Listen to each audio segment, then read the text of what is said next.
you go. It's going live. We're rolling? We're rolling. We're live. Alright, do you need to do some kind of intro now? Well, I guess. Nobody's watching yet, but we'll see. Let's just wait and see if some... It doesn't matter, even if people will join or not. It will still be uploaded to the YouTube thing. Ah, okay. So Yeah. you don't need to worry about. Can you tell me how the image looks like on the screen? On your end? I don't know. This link that you sent me is not doing anything. Oh my lord, really? Like it's... Yeah, like I don't...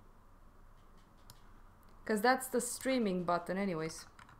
It says when I go to it, it's a channel called Mix, and it says 3 waiting. I mean, it's like server URL. That's the one that I need to send to people so they can see. Chat is disabled for this live stream. That's weird. It's got 6,000 upvotes. I don't know what this thing is.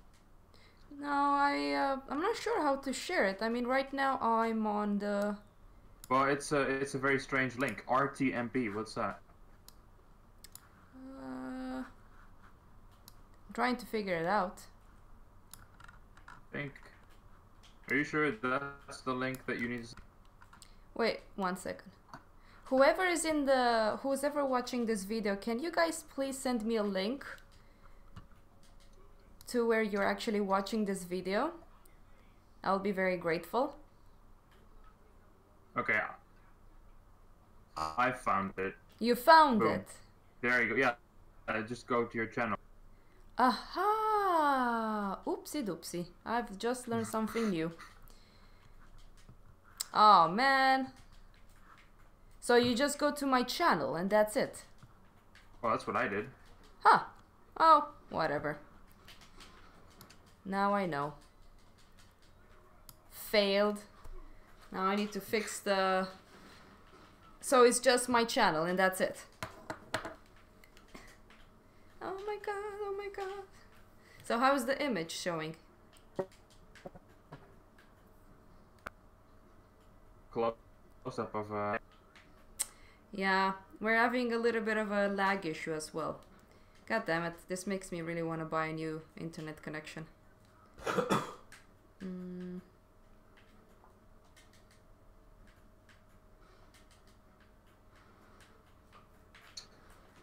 We're back? Ooh, that's good tea.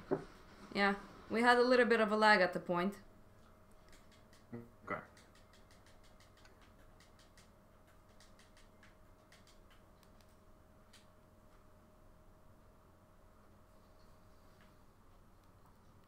I'm just gonna write that. Boop. Boop. There you go. Frank, do a test. Need to see how the internet is. Okay. What do you want me to do? Okay, cool. No, I just need to hear you because I've noticed that there's a little bit of lag. Okay. Yeah, I'm gonna also switch off all my devices. I'll take away the Wi-Fi just in case it's consuming. There. Coolio. Well, Very cool, yo.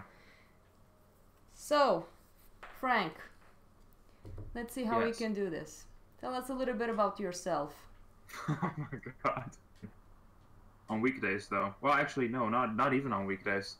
Also, in the weekend, sort of. I get up at 5, or a bit later, maybe 5:30, and then I start doing.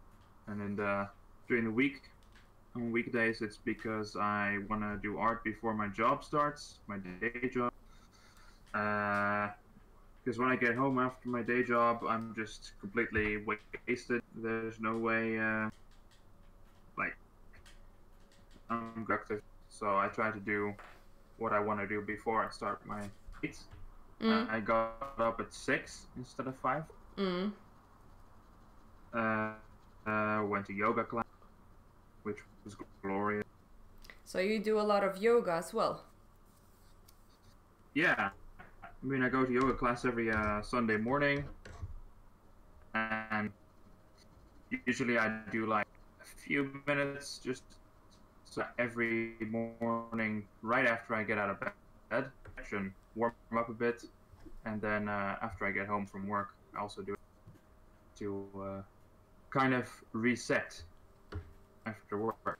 Yeah. Yeah, and that's about it. I mean, if I'm like too tired to or if I feel like I need it during the day, I'll meditate as well, just to sort of reset my state. If I notice myself getting anxious or whatever, getting too carried away by thoughts, then I just go like, don't like where this is going, and then I just meditate for 20 minutes. I feel so much better afterwards.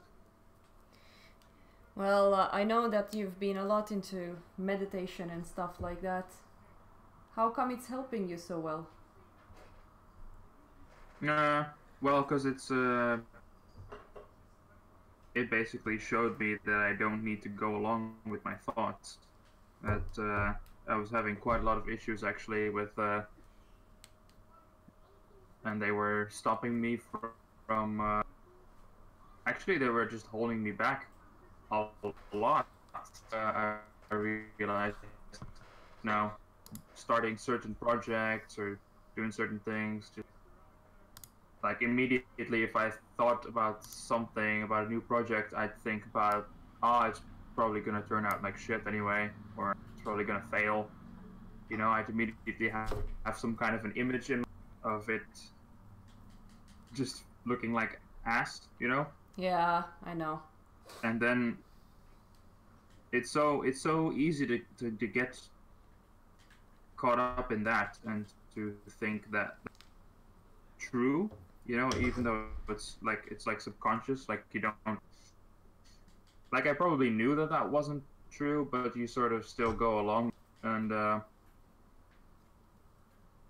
well, yoga and meditation has just really shown me that thoughts are not who you are. Thoughts are not to be trusted, and the mind is like it's not that you can't think, of course, because we have brains. I mean, thoughts, the brain can serve a purpose, but it's like a tool that you need to learn how to use. You know, it shouldn't be going all the time with this little voice in your head telling you that, oh, you suck, or you know, whatever negative shit comes up. I know that when I had that issue, I was writing to you on WhatsApp about it, and you were giving me this advices on how to meditate and just be in the now and stuff like that. I know that I was supposed to paint on this live stream, but yesterday was so nice outside that I just felt like, you know, I can do this live stream some other time. People will understand. I also need to live my life a little bit.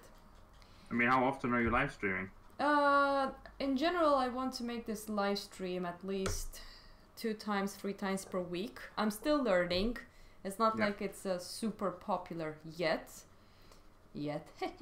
But I'm just hoping that this can be something good for us artists, like at the point when I will have a better internet.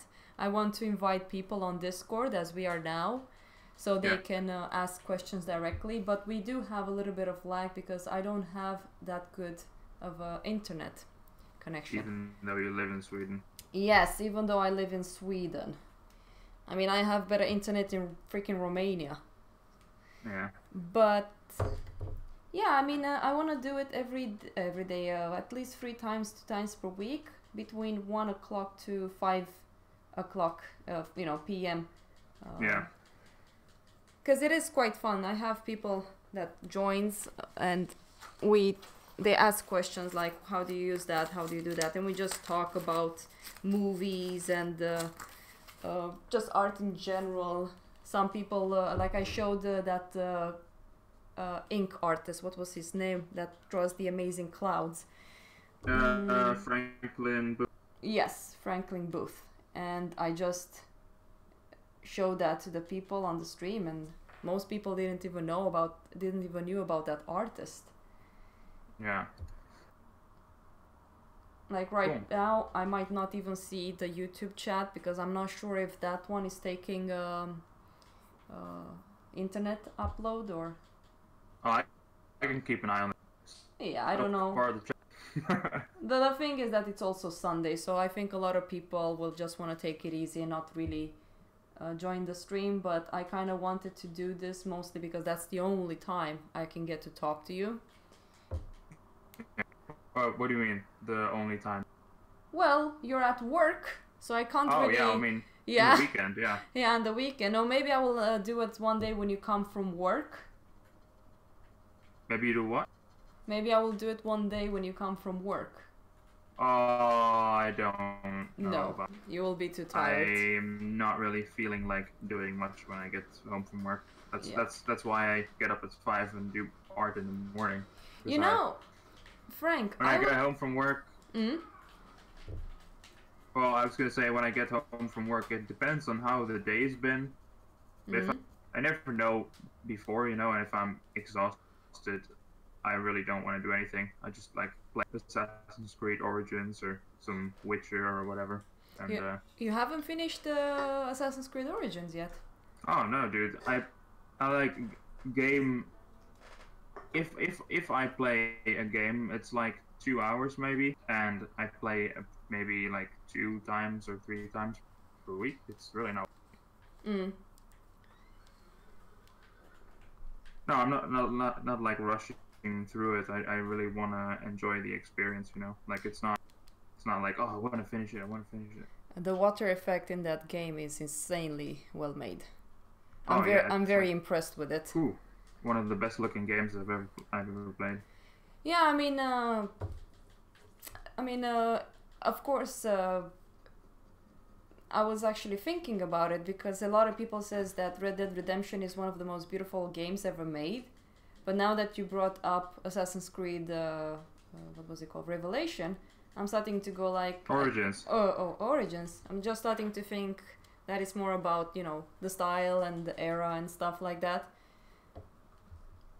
Because we still haven't reached that point where everything is super realistic, even though I think people really wants that. I don't think it's there yet. Yeah, well, I mean,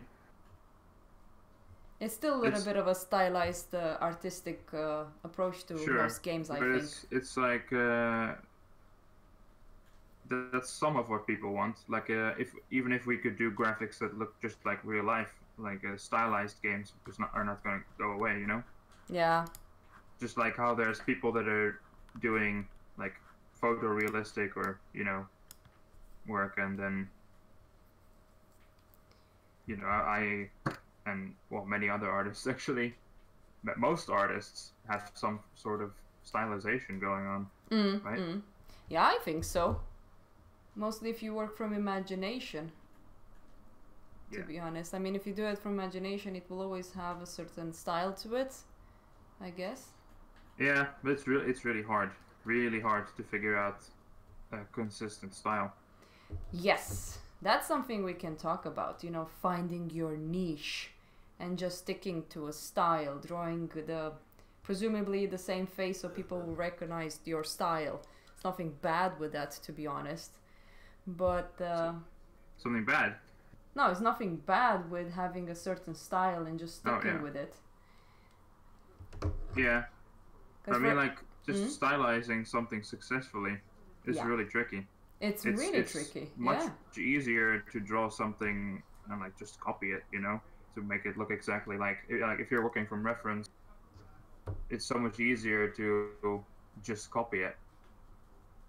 Yeah, I mean, if you're just only bound to the reference, yes, I agree with you. But if you're just inspiring from the references, then it's a different story. Because, for example, you have Sergio Topi.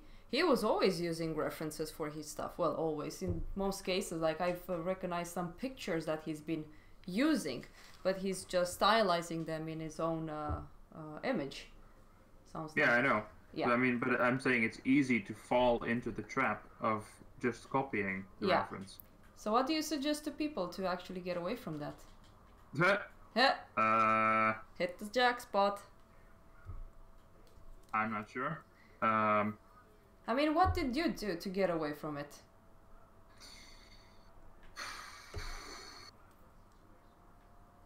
Just becoming aware of it helps. And how did you become aware of it? What inspired you? I don't know. It just hit me one day. It was like, I just saw it. I was like, yeah, that doesn't make any sense. Like, yeah. I don't know, because I was like, I just noticed that the work that I was doing from reference was just less. It's like, well, I noticed it on working on the iPad, for instance, when I was working in Procreate and doing a study, and I noticed that I would just keep on rendering to make it look like the photograph. Yeah. I'm like, what am I doing here? You know, like, do I want to like do a barg or something here? Like, no, I don't. I wanna like convert this to my style. I wanna have fun with it. I don't want it to be just some dry copy. Yeah, I agree. It is quite interesting because people were asking me about the bargs, for example. Yeah. And there's a purpose why we're doing the bargs.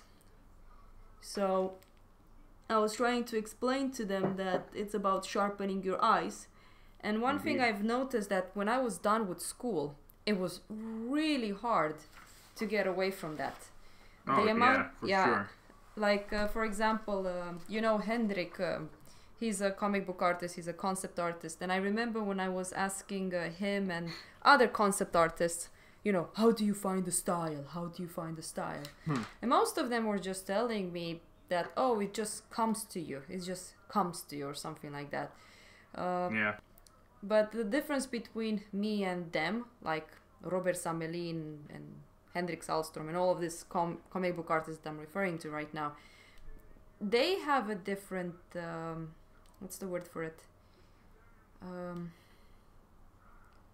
Interest than us.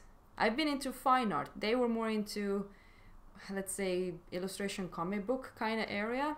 So it was more based off, you know, drawing from imagination in relationship to me that was more obsessed about understanding how life works and how do you paint a pretty little still life and how do you do a portrait and how do you make that portrait look like that person. In their case, they're more about, you know, design and layout and composition and storytelling. And I've noticed that there are a lot of artists nowadays that they're more story driven rather than technical brilliance approach, if you understand what I mean. Because I think that the technical approach is more obsessive for us artists to be technically brilliant, and sometimes we get so stuck up on the technical approach that we're actually forgetting why we're actually drawing. Yeah, that's something I really had to struggle with. But do you see what I mean? I'm really having hard times explaining it, but that's my problem. Since I stopped thinking about, oh my god, how am I gonna put that pencil down? Oh my god, how am I gonna paint that? I actually try not to think about it, and somehow it became easier for me to just be myself. Yeah, because you just stop thinking so much about it, so you just let it like do itself almost. It did happen, like some people that are so into the academic drawing, and this actually happened, criticized me that my work has dropped in quality. That that I'm not doing something that's masterful. Yeah. And I was, isn't it interesting? Well, masterful. I mean, I personally find the people that do the sort of academic drawing, they have a very narrow, good art. Not all of them, of course, but man, when I look at most of the sort of modern realism, like what's the people that are coming out of the school, most of that work really doesn't excite me, you know? And well, they gotta follow the path that they gotta follow, of course, but it's not exciting for you. It's like for me, I got stuck in that mindset. You know, I gotta copy it. It has to look absolutely realistic.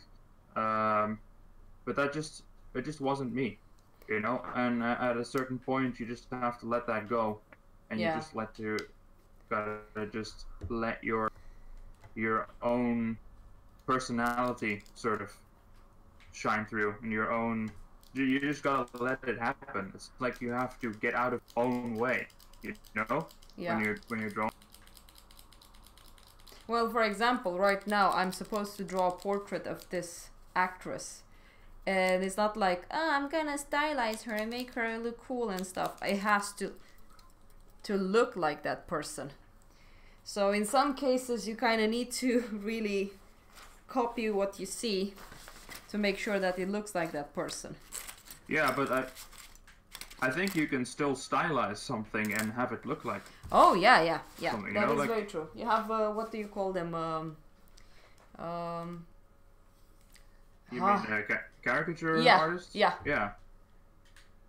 Yeah. I mean, not obviously, like, you don't have to go to that level of sort of exaggeration and all that, but that's what I'm saying. Like, stylizing something successfully is incredibly hard because it still has to look like the object or the person, and you have to like put it through your filter. It's not just blind copying. It's so funny that we're talking about copying, but I'm pretty much trying to make sure that that eye looks like the eye that I'm actually seeing.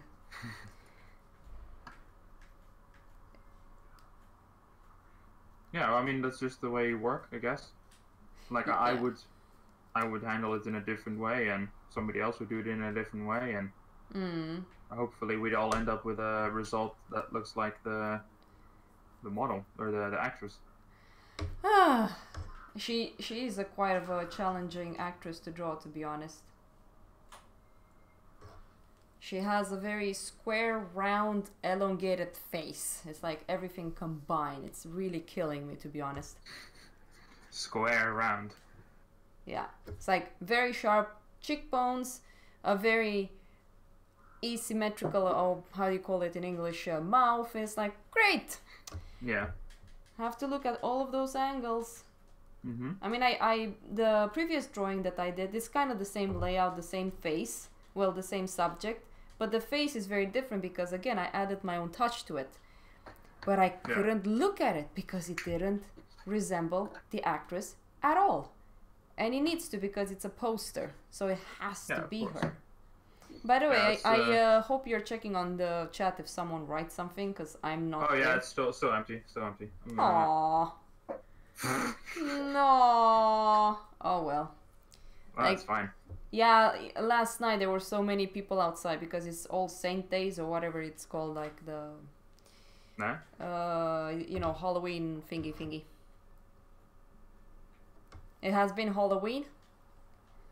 Yeah, but not yesterday, right? No, but some people celebrate it this week, because I think in Sweden it's this thing with All Saint Days. Oh, All Saints, yeah. Yeah, whatever. Okay. Religious propaganda. Nah, I doubt most people celebrate it with a religious intent, to be honest. I agree with you. I mean, come on, look at Halloween. Look at Halloween. I think for most people it's not about the sort of spiritual meaning. It's just like dressing up super sexy and show people how hot you are in your cosplay drawing, in your cosplay costume. Indeed. Yes, totally. All right. So Let's Frank, draw some trees. What's up? This is something that I've noticed about myself, like with this commission. You know that I've always complained about this commission I'm working on, that I have no no inspiration for it, mostly after the big failure with the first attempt on it. Yeah. When you have a problem like an art block, what do you do to get out of it? An art block? An art block, yes. Let me think. An art block. Well,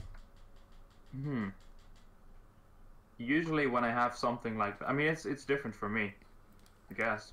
But which way? Explain yourself. Well, usually when I, you mean like art block, like you don't feel like doing art?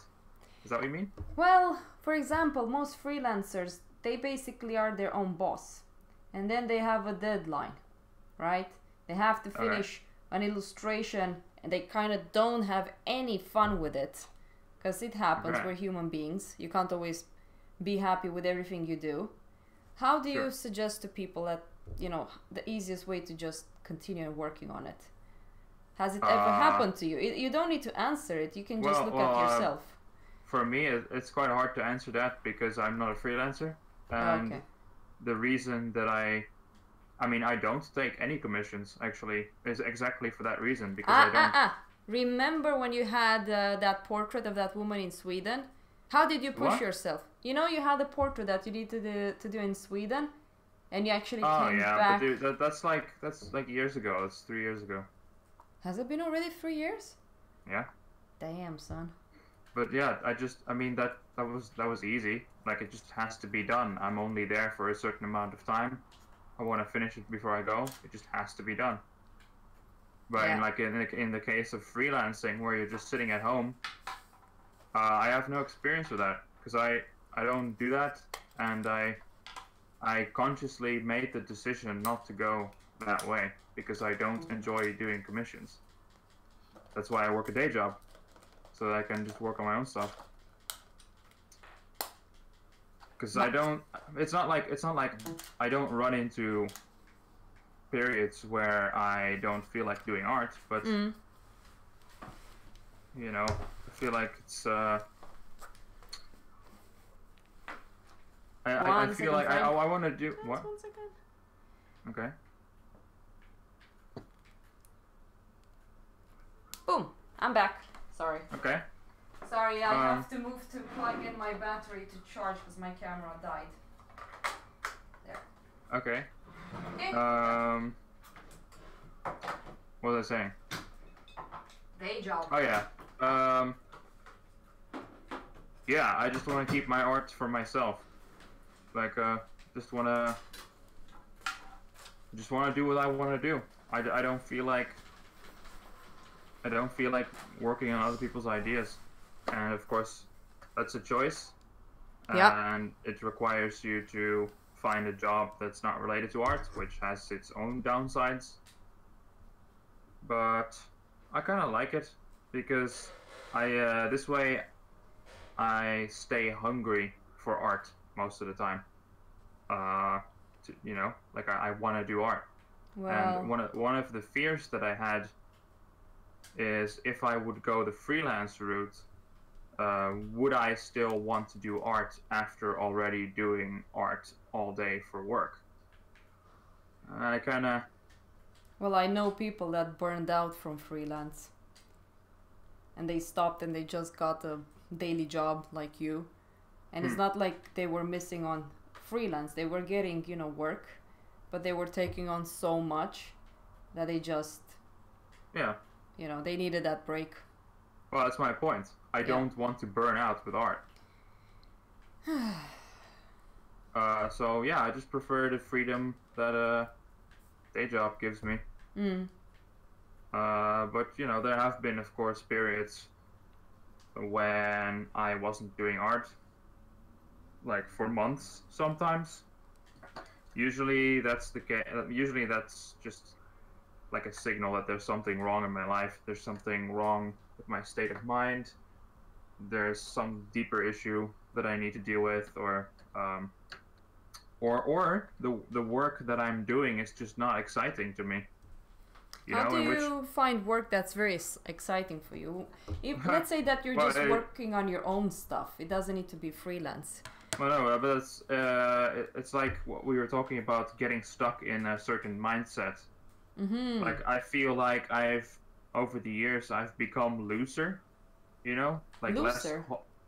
less holding on to, oh, it's gotta look realistic. Yeah, I have to say, same with me. And just started having more fun with art. So true. You know that I posted this work on Reddit, and you know the story with me making the title and whatever. I'm not gonna get into that. I'm not. Anyways, a lot of people criticized the shape of the line I drew. They were saying, like, the line? Yeah, like it's more caricaturized. It's more elongated. It has more of a scar from the Lion King feeling to it. Oh, lion. Okay. Yeah, the innocence one that I drew. Yeah, right. The with the girl with the butterflies. Yeah, and I wanted that, and people were like, "Oh my God, what's wrong with that lion? It has such an elongated face." You know, well. So how do you deal with the haters? Well, I haven't really had any haters yet. Wow, lucky you. But I guess maybe I'm just lucky. But I don't know. At the end of the day, it's not their art. I mean, it's me. It's mine. I have to enjoy doing it. You know, and yeah, if like 1,000 people look at a painting, there's gonna be a few people that hate it. So true. That's just how it is. You know, like there's a lot of art that I don't like. There's a lot of music that I don't like. Yeah, but you kind of accept that. You don't comment on it directly to the artist, like, why did you draw it like that? If you understand what I mean. No, I don't. I mean, that kind of impulse to comment on something like that an artist themselves posts and just like sort of leave a negative comment is kind of weird to me. Like, why would you do that? But you know, people are, I don't know, people are people. Like, they just, I think it's maybe jealousy. they're assholes, or maybe I think they're just jealous. Could be, or maybe they're just assholes, or maybe they're nice people, but they're having a bad day and they need to take it out on someone. Yeah.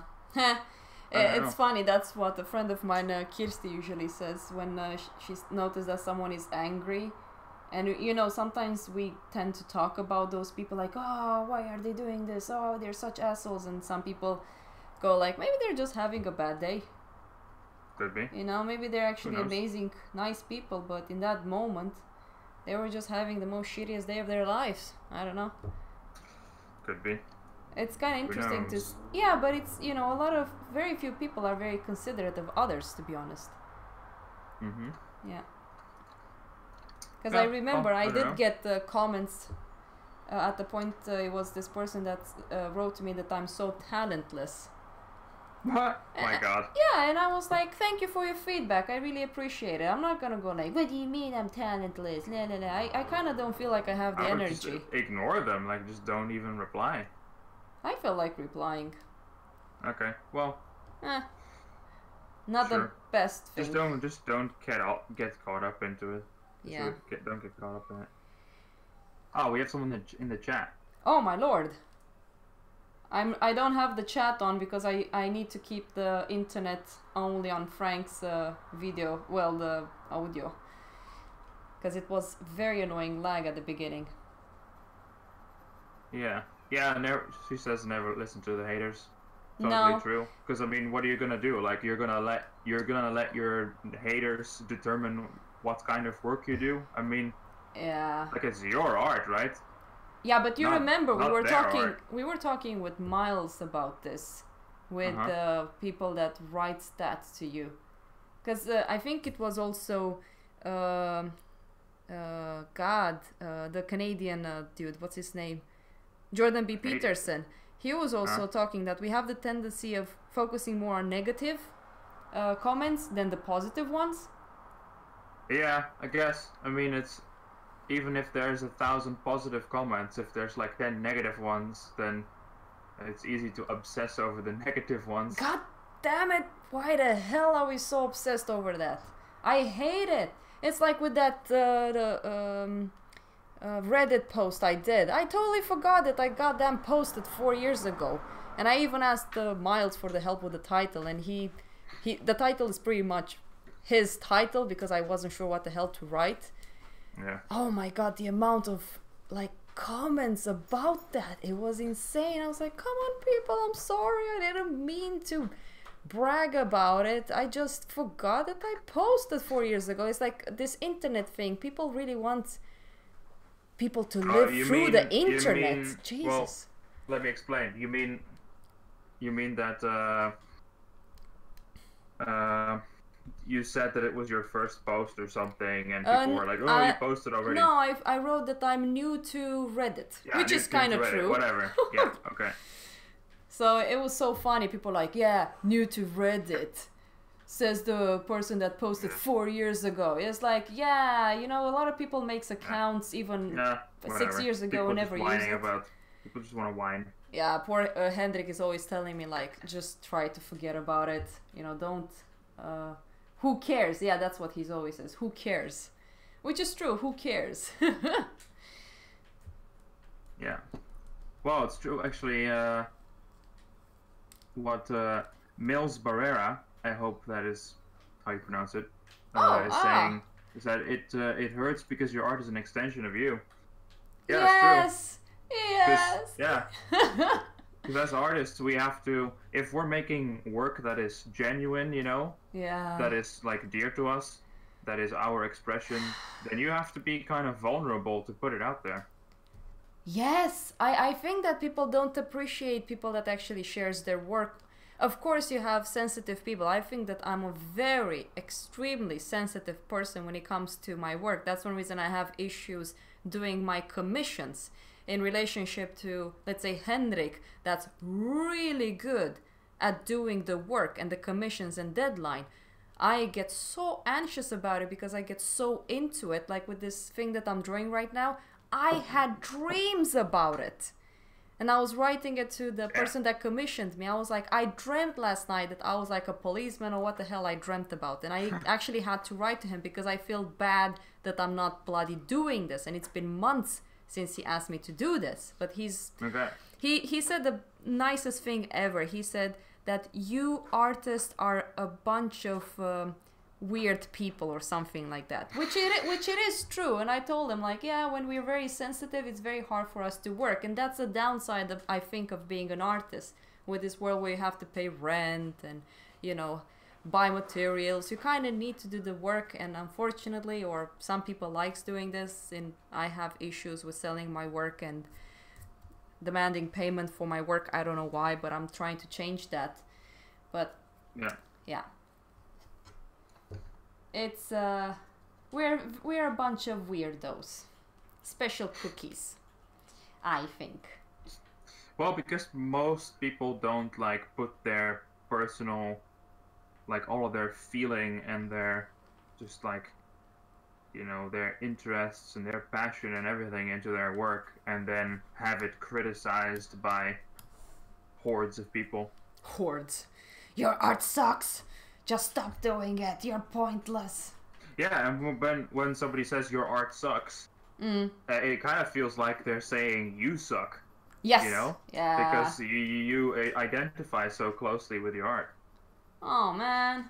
Now I understand why I got so sad when that person said that I'm talentless. I just wrote, thank you for the comment. I was like, of course. What does it mean I'm talentless? I've been struggling so much to create this, and everybody thinks I'm talented. Everybody, that's how my mind was. Yeah, well, I wasn't thinking like that, but I was so obsessed over his comment.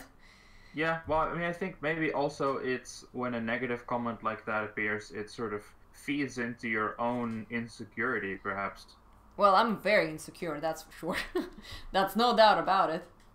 Yeah, but I mean, I feel, I mean, I have the, I don't know, I'd have to see my response to that kind of comments, because I've never had such negative comments, but... Your art sucks! Why do you do those kind of faces? Can't you draw more realistic faces? Here you go, there's a evil comment.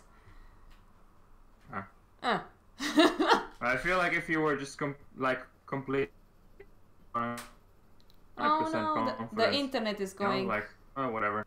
Sorry, Frank, the internet is going cray-cray again. Okay. Let's see. I think now it's fine. Okay, answer the question. Yeah, it seems fine. Mm-hmm. Okay, you were saying... Sorry for interrupting you. I was saying what? You were saying something about comments and stuff like that? Like the reply for people with comments? Well, I was saying if you're completely 100% confident in your art, then if somebody makes a negative comment, then you can just easily brush it off. You'd be like, just, whatever. That's there. That's like just your opinion, man. Yeah, the dude. That's just like your opinion, man.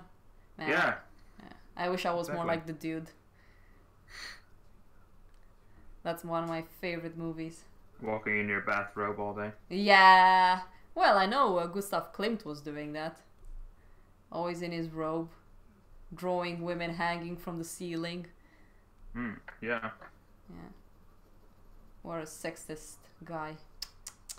So you want to be like Gustav Klimt? Yes, I want to hang men and women on the ceiling and see their weenie jiggle and the titties bouncing.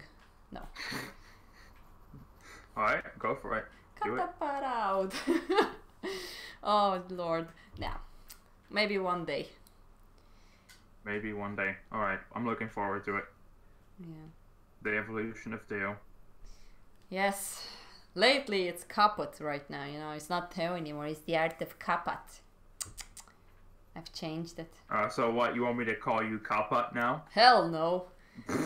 I thought that it's more interesting kaput than Theo. Well, it's more memorable. I hope so. I mean, someone gave me a very nice comment on Instagram saying, like, finally, now I can remember your name when I have to search you on Instagram. So I think it's a bit easier.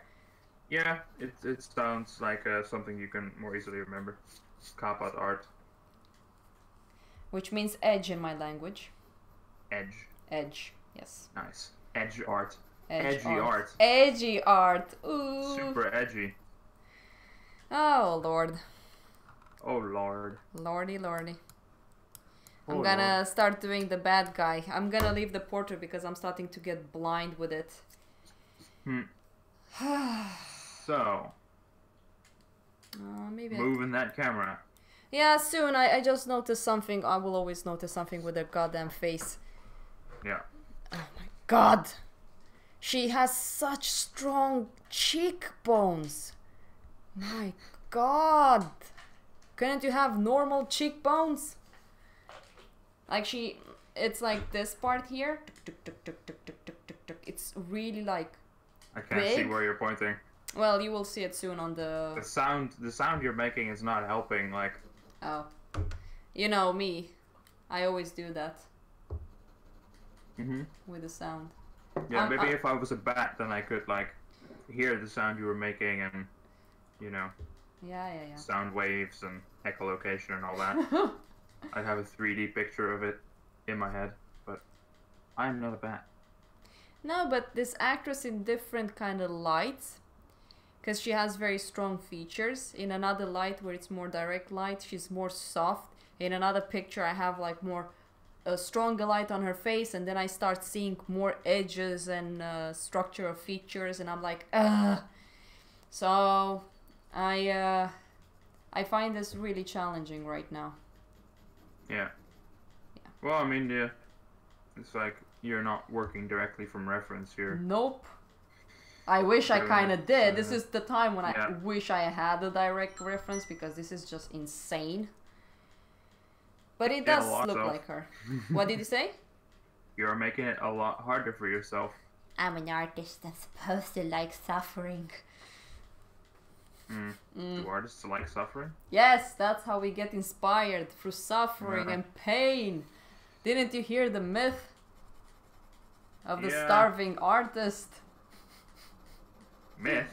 Well, myth. Oh, I've lived that myth. Oh, I remember eating pasta with eggs when I was a student. Oh, that pasta Lord. with eggs. Yeah, Oh my God. Some people actually told me that like I was living the luxury life. Some people didn't even had eggs. They were so damn poor as students that they couldn't afford to buy eggs. So I had a luxurious student life. What, they were just eating pasta? Yeah, pasta with olive oil and salt. I remember that. The olive oil. I think Pasta that was with eggs and Ville. olive oil. I think it was Ville that was doing that a lot. Okay. Yeah. Ah, the times when we were students. Yeah. Yeah. I kind of miss mostly spending time with friends, but I kind of don't miss the curriculum. No, I don't at all. I think really it's, don't. I think it's healthy, to be honest, because it shows that we've picked up what we needed from that, and then now we're ready to go our own way. Go our own way. Okay, I'm gonna draw Dollarhide soon. Need to send the picture that I worked on before, because it's an easier picture to work with. Again, I combined the references and I came up with this.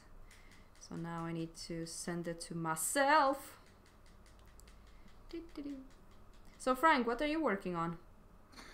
Well, I was working on something in my Moleskine, but I stopped working on that because it's something that I really need to focus for. Like, I need to not talk and just listen to music or something. Oh, I have no problems with talking. Oh, I really do. It's if I'm talking, it means that I cannot really get into the process because I'm still sort of using my mind. You know? Yeah. It's like, so I just decided to leave that for what it is for now. And right now I am just working from observation. I'm doing one of those nature studies again. But those are so nice, the nature Thanks. studies you've been doing. Thanks, I'm really enjoying them actually because... I like the little cute mushrooms. So pretty. Thanks. It's kind of... It's basically the stuff I used to draw when I was a kid. Like just nature stuff. I was drawing a lot of unicorns. God damn it, I need to let the paper go down a little bit. Ow.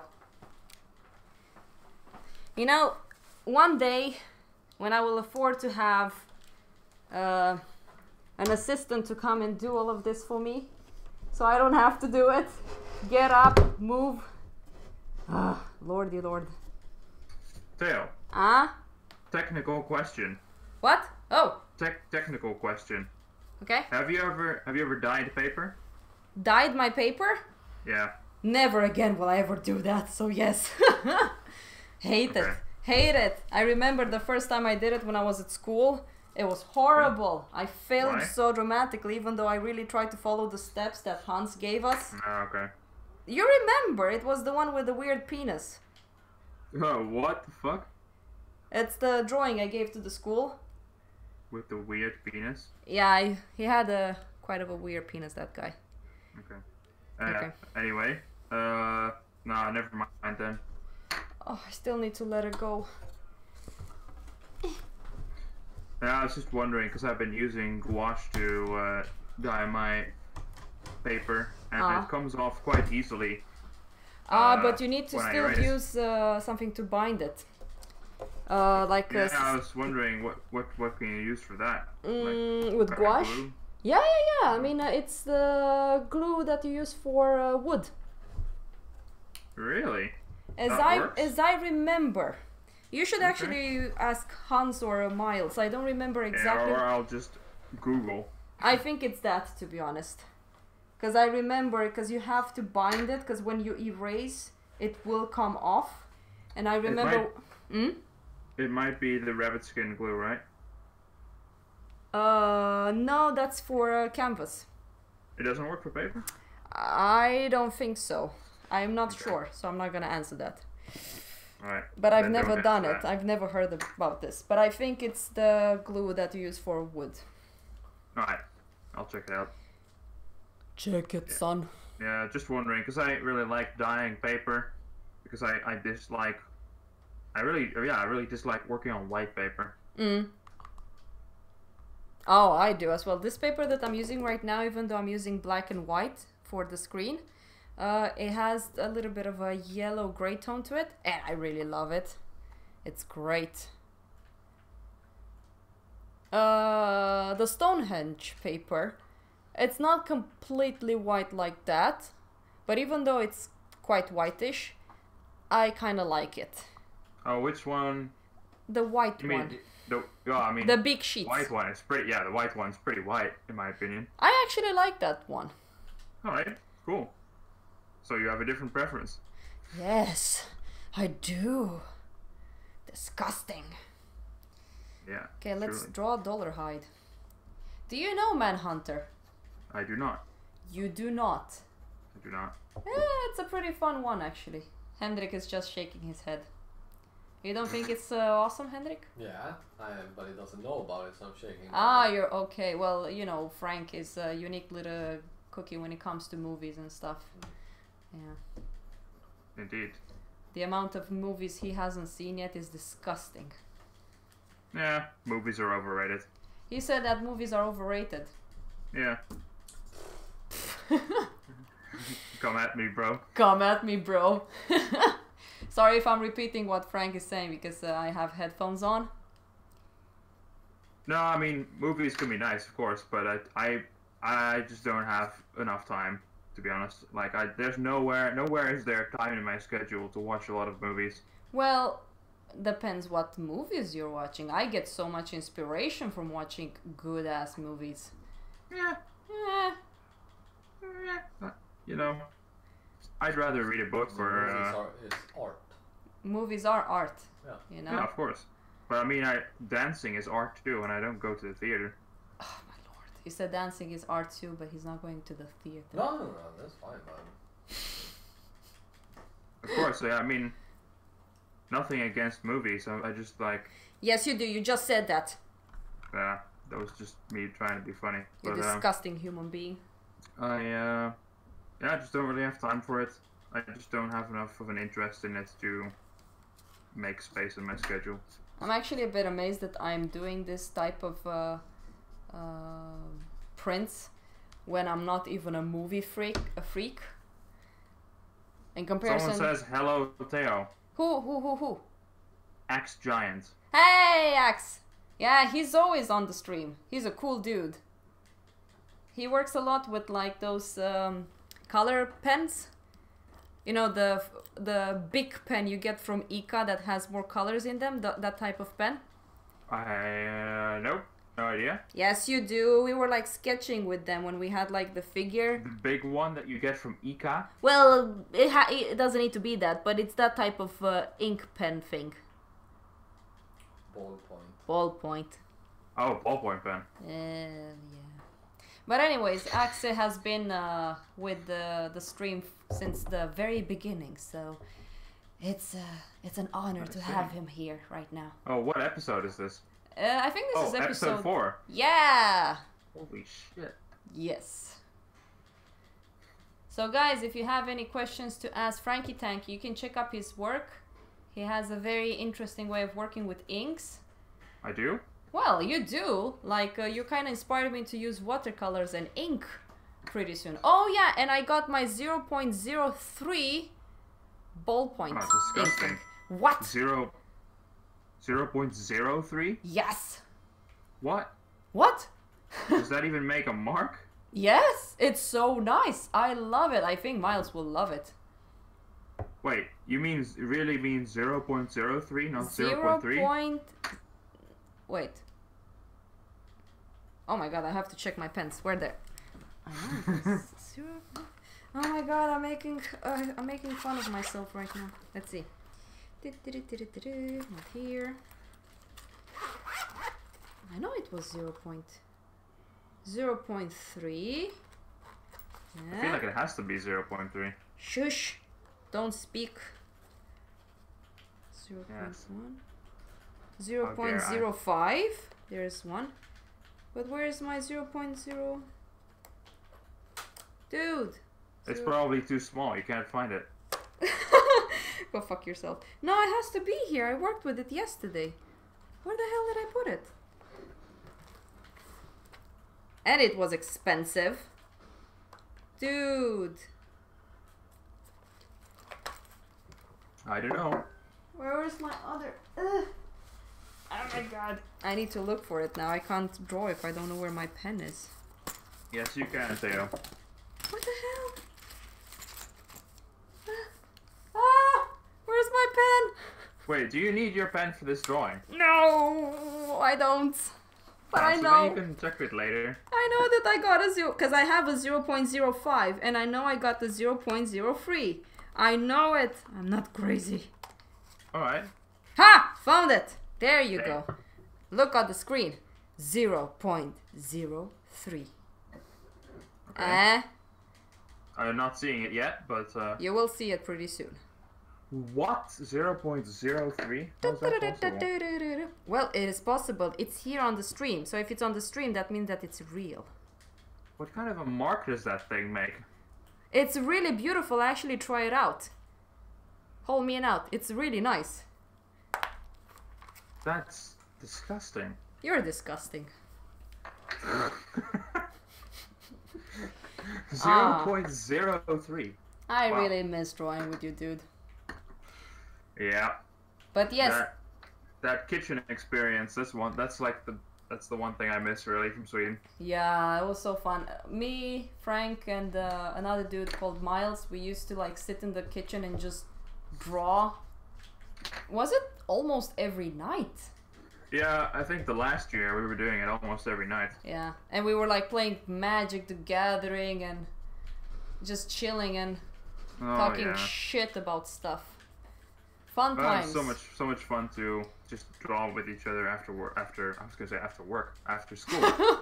That's how you know that you've become an adult. You know, you don't say school anymore. You say work. Yeah.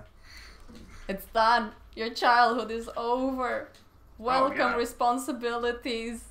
Thank fuck for that. Oh, come on. What do you mean? Childhood was fun. I feel like people really overrate childhood. It's like, sure, you didn't have much responsibilities, but I would not go back I would not go back. Like, I'm really happy with all the growth and all the I'm just happy to be where I am. Disgusting. I would so want to go back. Yeah. Okay. It was so much fun. Okay, but if you went back, would you go back with the mind you have now? Good question. No, not really. Okay. It was so much easier. Time wasn't passing as fast. I was always playing. When I was drawing, it was extremely fun. Well, but you can get back to that state. Okay, tell us how. Except you have, like, more skills now. Tell us. Technical skills. Tell us. Well, it's like I said at the start. It's like you have to kind of stop thinking and sort of just let it happen. Let it go. Let it go. Oh, Theo, X Giant is asking, what is the name of that pencil? This one? It's, yeah, I think it's. Oh no, it's not the same one that I have. This is the lower, the lower version of it. It's called Graph Gear 500. And then I have the more expensive version that I saw at you, Frank. I really like the fact that you can protect the nib. So yeah, that's so nice. I can show people. It's really nice, Axe. I really think you should get them. So you see it's like this. So you push and the thing comes out. And then you have this one here. And kind of closes in. Because I'm very clumsy. I keep dropping my pencils on the floor and I just don't want to end up breaking one. Right now I'm using this one because the other pen doesn't have lead in it anymore. And I don't want to waste time from the stream changing my goddamn leads. I see. Disgusting. So the way I'm gonna compose this image, if you watch the movie at the end scene, I don't know if I should spoil it. Never mind, I'm not gonna spoil it. So I need to draw like broken glass around her. So I asked Hendrik to help me with the layout a little bit to make it more interesting, since he has a good experience with layouting.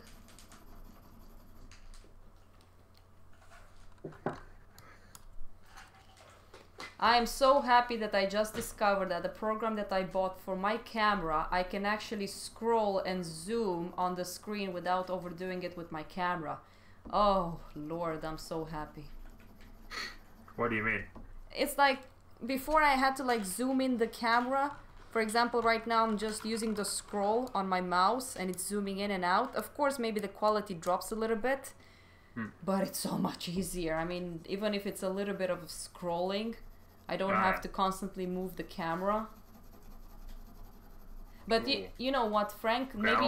Let's see. We got access just asking for the names in chat, so you can write that. Thank you.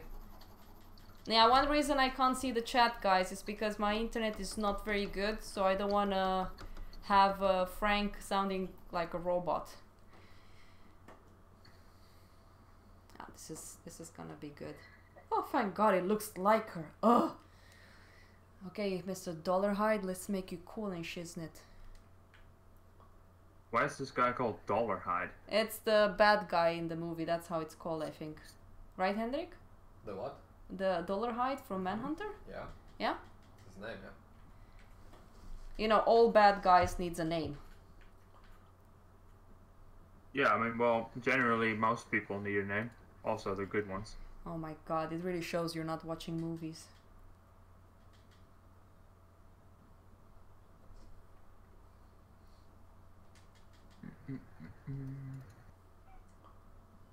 Are you sending him links with the pen? Oh, and I just wrote the names in the chat. Okay. And the lead I'm using is like this Japanese lead. I forgot the name of it. Also Pentel or what? No. Because you know there are a lot of Japanese pen and graphite manufacturers. Yeah, I know that one is called Uni. I can check. Things are falling now. So one is called, yeah, Pentel, like you said. This one's. You will see it in the video soon. And then the other one, I think it's the same brand. I bought another one that's from the same, but it's a different name. Stain.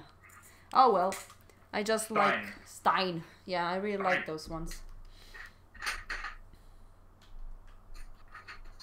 Okay, so Dora Dollarhide in this movie, when he captured one of his, let's say, victims, he puts like this stockings, I think you call them, on his head.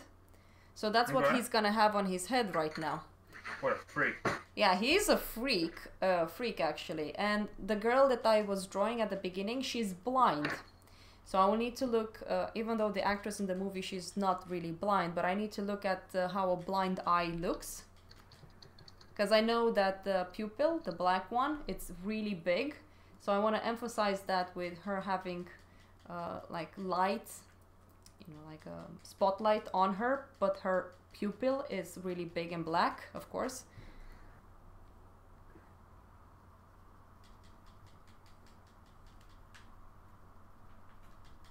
Frank, when you meditate, how long do you meditate? Like, how many minutes do you give yourself to get into the 20. zone? 20 minutes. Do you do it? Yeah, I mean, there's people who do it for way longer. You know, like some people do it for hours, but My God. that's like more advanced people. But you know, as long as it does what it needs to, I don't really care about it like being some kind of contest or something. You know. Wow. 20 minutes is fine. Hell, 10 minutes can be enough. Yeah. By the way... it's just... What? No, sorry. It's like I noticed that on the screen, the way people are seeing my drawing is very skewed. It's impossible for me to put the camera in a way that doesn't skew the drawing, so I'm deeply sorry on that. I am very limited. Anyways, going back to meditation. I meditate when I go out with Misha. Yeah. Because this little animal is so good at keeping me calm. Well, not always.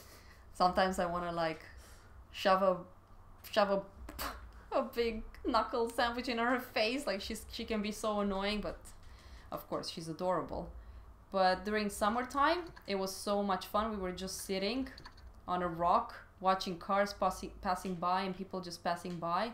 And at the point, everything stopped. You know, like time was irrelevant. There was no pressure. It was really nice to feel that way. So I guess that's a meditation, when you feel that way. Sorry, I was writing something in chat. Oh. Yeah, no, someone asked me where we can see where she can see my work. So I was just. I did post the links in the description. Yeah, in the description. You were saying that you're outside, and yeah, I was kind of explaining what I felt, and I think that's the point of, you know, why is it good to meditate? It feels like time stops. You know, there's no more time for you to relate to, and your mind is so blank, and everything around you is so close to you. Kind of, you're just experiencing. You're not. You're just like. Well, the kind of meditating I do is I focus on my breath, but really you can meditate in other ways as well. Like you can just practice being completely in the now and just listening to the sounds around you and looking around and just with a blank mind. Yeah. Like as soon as you notice yourself getting carried away by your thoughts, then you just come back to the present. I find that to be very hard to do, though. For me, anyways. It is hard, but it's a good exercise. Mm. It's a skill that you build. It's so hard. Oh, just be in the now. Just don't think. Of course, you have very religious people that tells you how to, deal with life and stuff like that. But I kind of don't like their ways, to be honest. Well, like praying, but I think that's a way of meditating when you pray. I don't know about prayer, but the point of the way to meditate is not to sit there like don't think, because then you're thinking, don't think. Yeah. The point is like what you should do is just focus your attention on something else, and then as soon as you notice your attention going towards, as soon as you notice a thought arising in yourself, then you just say, a thought, and then you just go back and put your attention to the thing that you were paying attention to before. Yeah. Whether it's your breath or whatever. Yeah, that's not an easy thing for me to do. But it's not an easy thing for anyone to do. Yeah. I think, for at least when you're starting out, it's a skill that you build. I know that Miles was saying at the point that he was staring, and then images started moving. Was it? That was interesting, and Yeah. I did that as well. And at the point I could see images. Pretty much when you're like a little bit, under psychedelics and stuff. Mm-hmm.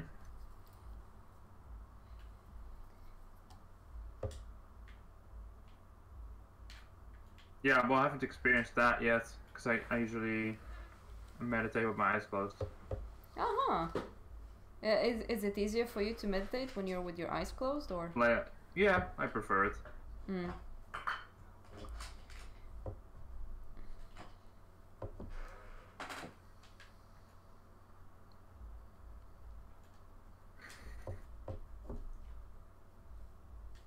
Alright, have a great day. Someone's leaving in the chat. Have a great day, everyone. So, have a great day back. Yeah, it's a Sunday. No, Saturday. No, Saturday. Sunday. No, Sunday. it's definitely Sunday. Yeah. I know, because I have to go back to work tomorrow. Aw. Blech. Yeah. Yep. It's what it is, I guess. It is what it is. I'm also gonna go and do some scans of my work at that company. They bought like this huge scanner. So You bought a huge scanner. No. This company bought it. It's called ABBA, of course, ABBA. ABBA.eu, I think it was called. I need to check it again. Anyways, they got like this very big scanner that scans really high res. And also they do prints. So, because I want to give the best quality possible if someone wants to buy a print from me. Yeah.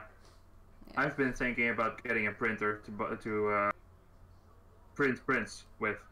Yeah. Just doing it myself. It's very expensive though to do this on your own, because printers consume so much. It's insane. Well, I don't know. It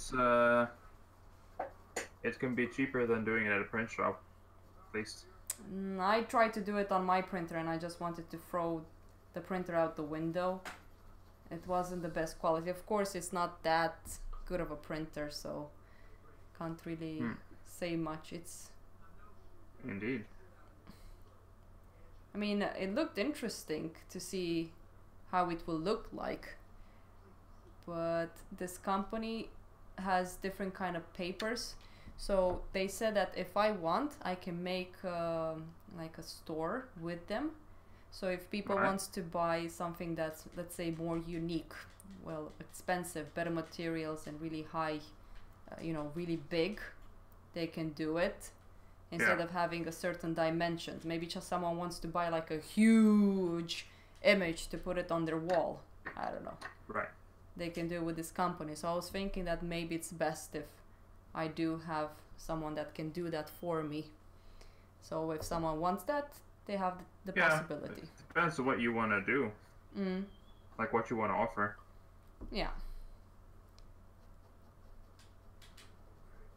Precisely. Like, yeah, I mean, obviously, if I get a printer that be able to print huge wall-sized posters or something. But I don't know. I like doing things myself and having control over the process. And Yeah, I know. because I've been to, well, first of all, there's a serious lack of good print shops here. Really? In Yeah. Netherlands? Well, I don't know about Netherlands, but just the area where I live. Oh. And I don't know. I guess I don't really trust them to. I don't really trust them. I'd rather just like. I print and then I see what comes out of the printer. I change, the file or whatever, Yeah. and then I know that what I'm getting is the way that my drawing looks, and I can compare the drawing to the prints in real life. Yeah. I mean, I'm kind of lucky that I can go to this company and check how the print is gonna look like. Yeah. But, I mean, I know that like a cartilage? No, not cartilage. Cartouche. Cartridge. Yeah. Cartridge. That one, it's so expensive, and like magenta and cyan, or how you call it, it's overused so badly. And we all know how prints smells fear, and then all of a sudden they don't work anymore. Goddamn prints. I don't know. Well, that's what I've noticed with my printer. They never want to goddamn work. I see. Like before, the scanner worked so well, and now all of a sudden my computer can't discover the scanner anymore, so I need to use a default program, and it's not quite the quality I want for the scanner to actually scan my work with. Okay, strange. Yeah, I know, that's the thing. I goddamn hate scanners. Well, I have a great scanner, and I've never had issues with it, and I love it. Ah, you bought a very good one. Yeah, Yeah. I did. I just don't have a printer yet, a good one. But I'll probably get one in time. I know that Epson, I think they're called. They have Yep. really good printers. My scanner is Epson, and my printer will also be Epson. I mean, I saw like there's some prints that are so huge. And you need like a very good printer to be able to do that. Yeah, keep in mind though if you're looking at getting a printer, then the most important thing you should think about is how big do you want to print, because large format printers are, the larger, like say you want an A2, a printer that can print A2, you're gonna pay a lot more for that than a printer that can do A3. Yep. I mean, the biggest I want to do is 50 by 70 centimeter. So that's gonna be pretty expensive. The biggest you want to do what? It's 50 by 70 centimeters. Oh yeah. Yeah. Okay. So that's pretty big. Yeah, that's very big. And that's the But thing. you do very big works, so. Ah, yep, I do. Yeah. I always end up doing everything too big. Well, too big. You just like working big. I do. Even that goddamn ink drawing that I did, the last one, oh my lord, I was like, what am I doing? This is huge. But Yeah, it's epic though. Thank you. It was really fun working on it. Cool.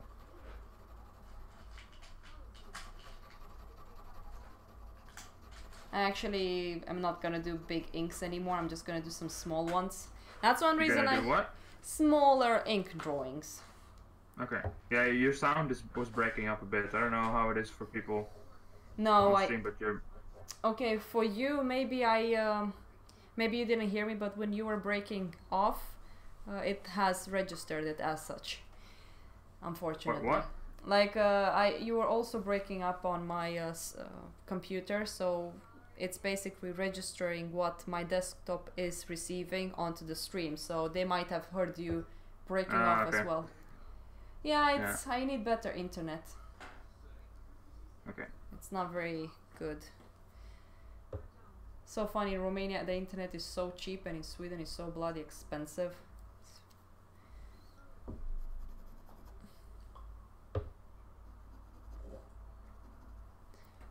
Dollarhide.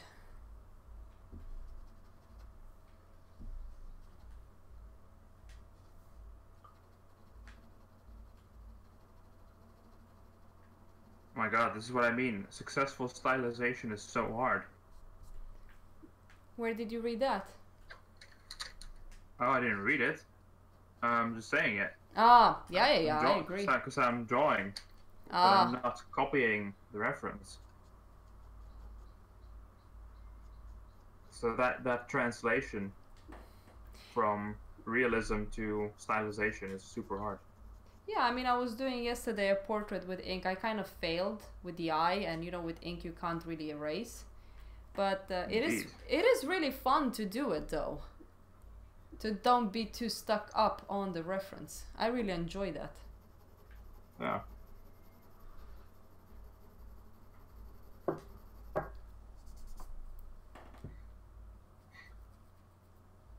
Da-da-da-da-dum.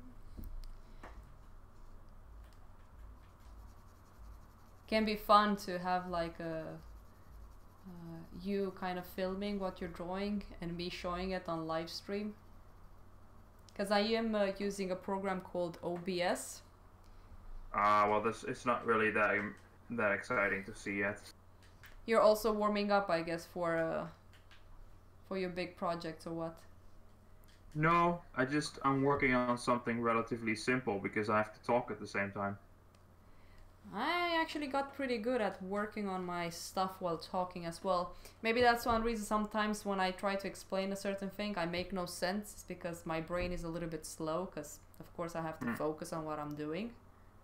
No, I mean, it's just harder for me to focus on drawing when I'm already doing something else. It's like, I mean, I have to be in the zone, and my brain has to turn off, and I don't know. It's like trying to do two things at the same time just makes both of those things go less well. Yeah, I mean, I understand what you mean, because that's how it is with the streaming. All the time after I stream, I get so tired. It's unbelievable because it's so much energy going into this, talking, keeping track of the camera, keeping track of how well the things are being registered. But wanted to ask you something, because I know that you've also painted with oils. How come you're liking inking so much in comparison to oils? Do you think there's any difference in how you can show the subject you're drawing? Does it work better for you? Oh, for me, oils. I mean, there's a reason I haven't painted with oils for years. Maybe you can explain to people, because I know that you have some amazing oil painting on your site, and I know you haven't been doing that, like you said, for years. Maybe you can explain to people how come you... Because I just don't enjoy it that much. Okay. I mean, I feel like, well, I've only very recently been working in ink, but I feel like it's just a lot of, the way of working is a lot of fun to me. The way how I work with the ink washes combined with line work, and I've actually been using some white gouache as well.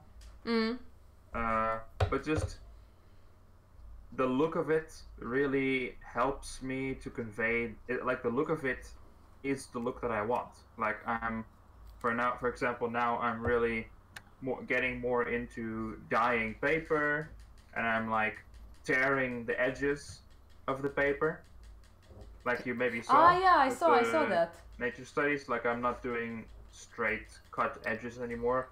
I kind of want the paper to You look know what you can do? like a manuscript or something. You Like can old. Frank, you can also burn the paper. Yeah, that's a cool idea. Ooh, that's a cool idea. I think you will love it. I did that when I was in high school. We had to make a book, and I did the Book of the Dragons. So I was burning the paper. Let's burn some paper. It was giving a very cool look to it. I have a lighter right here. Oh Lord, this is when I have to call 911. YOLO! This is when my studio goes up in flames. And then you go like, it was your idea, Theo. You made me burn Yeah, I my blame you. studio. I'm not sure if the insurance will Cover that? cover that. Well, but, one way to find out. Burn that shit down, yo. Yeah. All right. I'm burning it.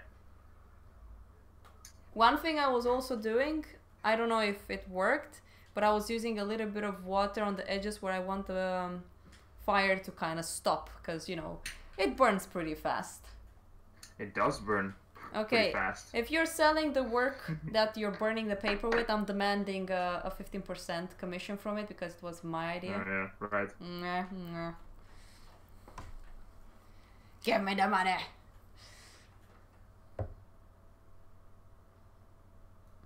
How does it look like? It looks burned. I mean, does it look cool, like texture and stuff? Yeah. I mean, just doing the edges. Yeah, it can work. I know that there's an artist that does work by burning or something like that, the image. That does what?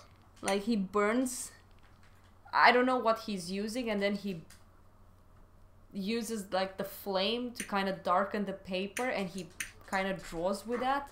I saw it on 9gag once. It was very, very amazing. Of course, I get my knowledge from 9gag, so. Yeah. Oh my god. There's like paper everywhere. What a mess. Oh no! All those burned like white pieces of paper are flying around. Wow. Okay, so Did you it need work? to do this. Oh yeah, it works. It's messy. Yeah. I know. And I don't think you want to do this in an area where you have fire detector, like a smoke detector. Oh my god, no. You should do it No. outside. Oh yeah, but I don't have one in here. Ah, okay. Oh, And like that. it's not producing much smoke because I'm only doing a tiny bit. Okay. But I don't have one in here because like if I had one, I wouldn't be able to burn incense. Oh, that is true. Yeah, that is true. Well, incense doesn't really have like a dense smoke. It's not like the things will go crazy on the smallest little smoke. I hope not. I mean, Uh, it can produce. I mean, it depends what you're using. If you're using Japanese incense, then yeah, it's better, like in terms of smoke. But Indian incense can produce a lot of smoke.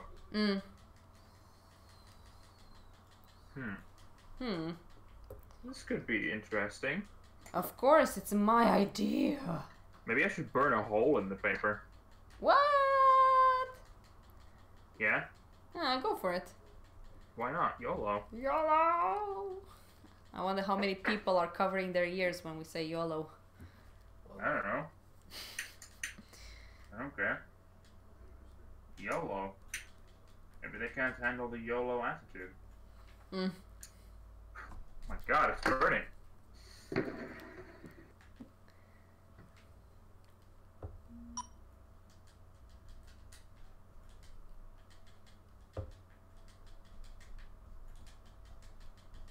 Yeah, you really have to do this in a controlled way because it burns quickly. Yeah, I know. That's one It's reason like I was. That's one reason I was using water a little bit. You know, like selecting the edges where I kind of want the fire to not go over. Yeah, because before you know it, you're like half your. Half your drawing is gone. No, before you know it. I'm not saying that happened to me. I'm just saying before you know it. Like if you don't watch out. You know? Yeah, I know.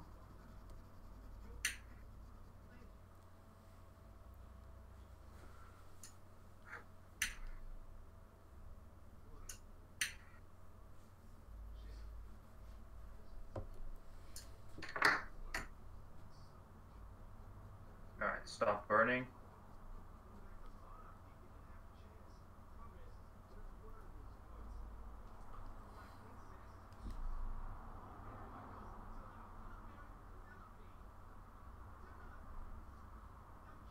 Interesting.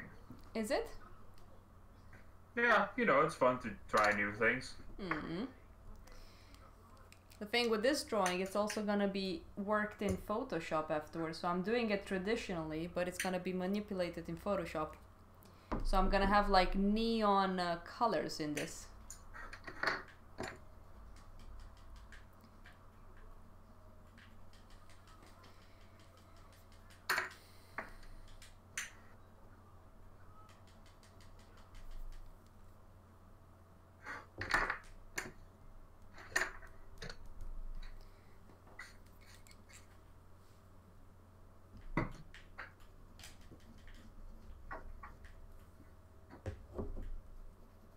Ooh, I have a message on WhatsApp. What's going on?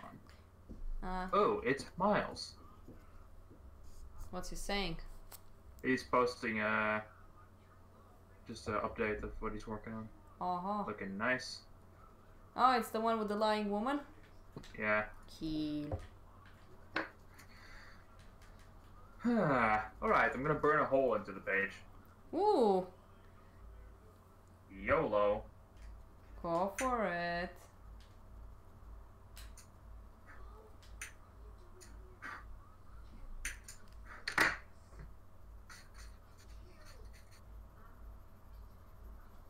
Why not? It's fun to play around with this, I mean. And then I'll hear in the news, artist just burned down his house trying to experiment with more fire. Yeah. Well, you know, it's like you're experimenting with how you want your finished pieces to look. Like a few years ago, I would have never done something this radical No. because I was too rigid, you know. Well, I can't say rigid. Yeah. Like not experimenting enough, like too caught up on what art should look like or what it should be or whatever. Like there was a time when I wasn't drawing because I thought that, you know, oh, I gotta paint in oils. Yeah, I know. I was the same, even though I do miss actually, oils. I do miss oils a lot, and I am gonna paint with oils pretty soon again. Oh, I see. You do? I said I see. You do see? I do see. Mmm. Bam! Bam, bam. Die fire. Are you using water? Yeah, I got a water spray bottle here. It's nice. Why not? I like it. It's pretty cool. It can work. It can work. It can be. It can be. Oh yeah. It can definitely be. Alright. Now we got some burned edges on this thing. Pretty cool.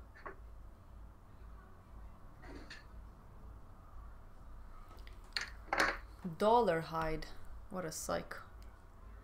What a psycho. What a freak. Well, he was. Okay. It's like sometimes, well, sometimes, not all the time, but Hendrik likes looking at this kind of documentaries about criminals. I wonder if sometimes if he's a psychopath, but anyways. All the time. All the time. Well, he does enjoy it, and I watch, of course, and I'm like so amazed on how some people can just be, you know, there were people that went to jail because they were wrongly, how do you say it, framed, I think it's called. Convicted. Yeah. Yeah. And that's scary.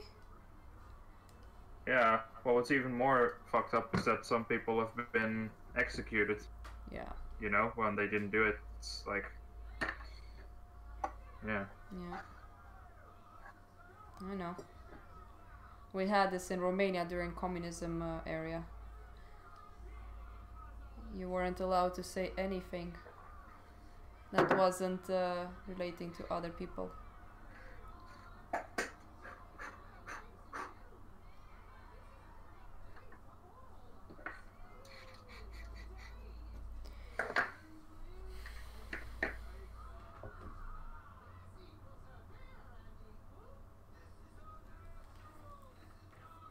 Alright. I need to go to the toilet, so be right back. Okay. Okay.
Welcome back, Frank. Alright, back with cheese. Oh, you got some cheese to eat, huh? I got some cheese. Damn right. I mean, I was getting a bit hungry. I'll see when we have to eat. No, Not I mean, yet. I'll let you know. this stream was mostly your stream, to be honest. Mostly mine. Yes. It's mine. It's yours, son. Stream all you want. Stream! No, but it's like you said, it's not that easy to work and talk at the same time. No, it's really not. Nope. I don't know if people understands, if some people actually understands that. It's really challenging to do this.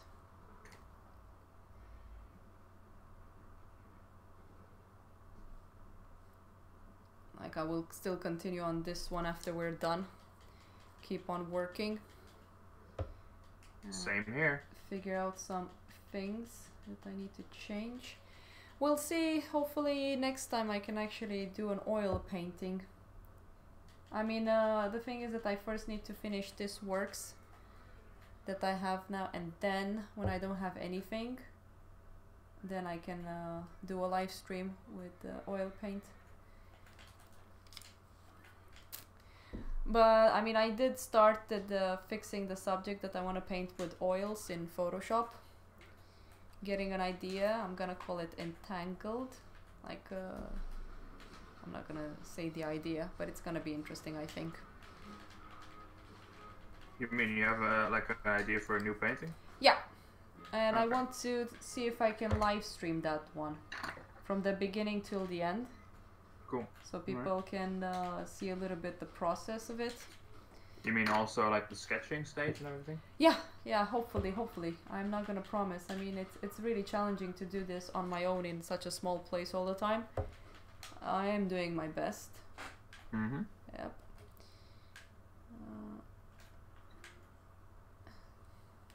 And I do want to focus more on my commissions, because right now I kind of need to make sure that I'm doing this ones properly.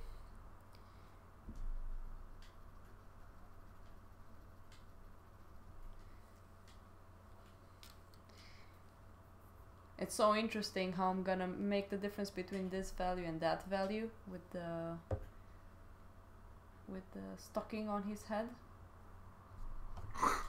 Yeah, I think I will just darken it. It looks pretty creepy. Yep, I know. He's a creepy dude, Dollarhide. Is there no way for you to get the chat and not load the video? There really should be. How come? Is someone writing something? Well, I mean, not right now. I mean, before. I think I can. I will do it now. Just 1 second. Because it would be nice to see what people are writing. Yeah. I mean, you could even put the video, if you have to load the video, then put the quality to like 144p or something. No, I think I'll just stop the video and just... Oh, you can do that? I hope so. Just pause the video and then still have the chat? Yeah, maybe, yeah. I guess you could. There you go. Try that. The thing is that I did that before and I was still having interruptions with you. There you go. Finally get to join on the stream. Julio, there's so many people that wrote and I didn't see it.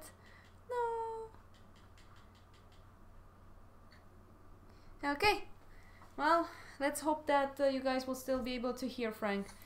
It's so weird. Now that I'm on the chat, I feel so much better because I can actually see what people are writing.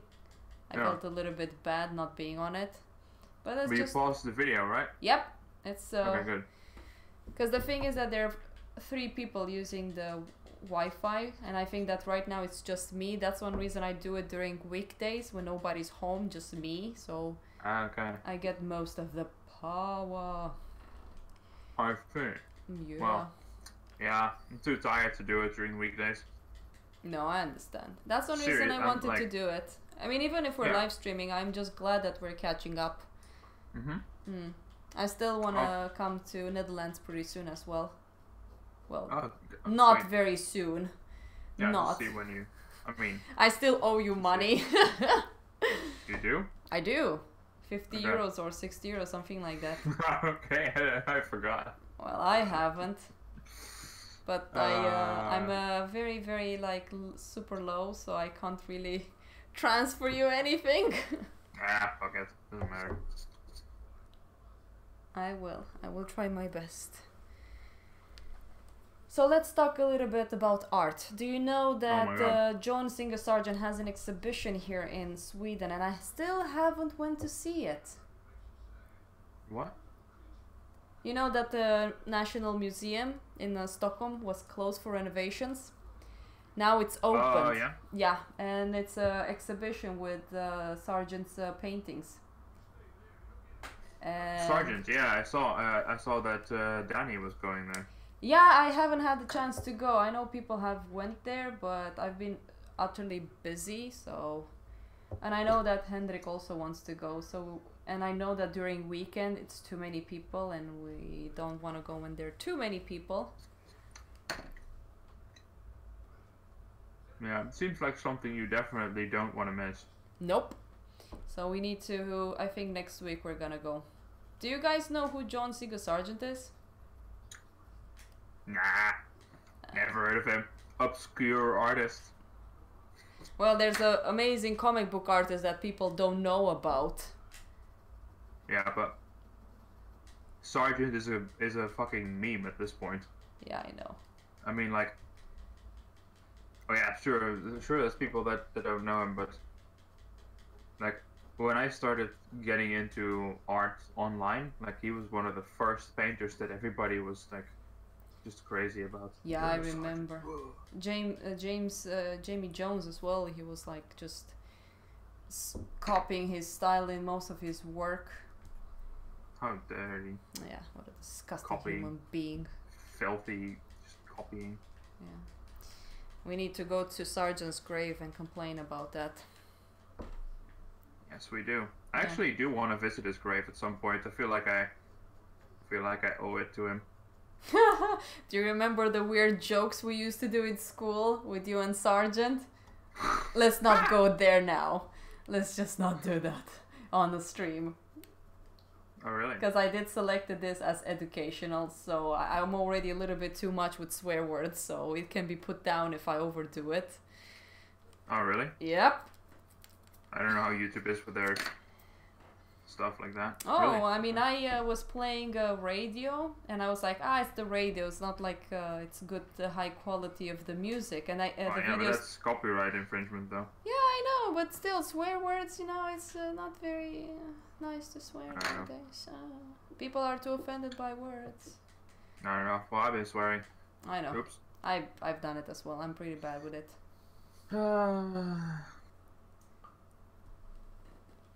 Okay, this is starting to look good. Let's draw the mouth of this dude. And then I will need to draw the tattoo, and I'm thinking of making the tattoo really elongated on his chest and going from broken glass to broken glass. I think that can be quite interesting to see.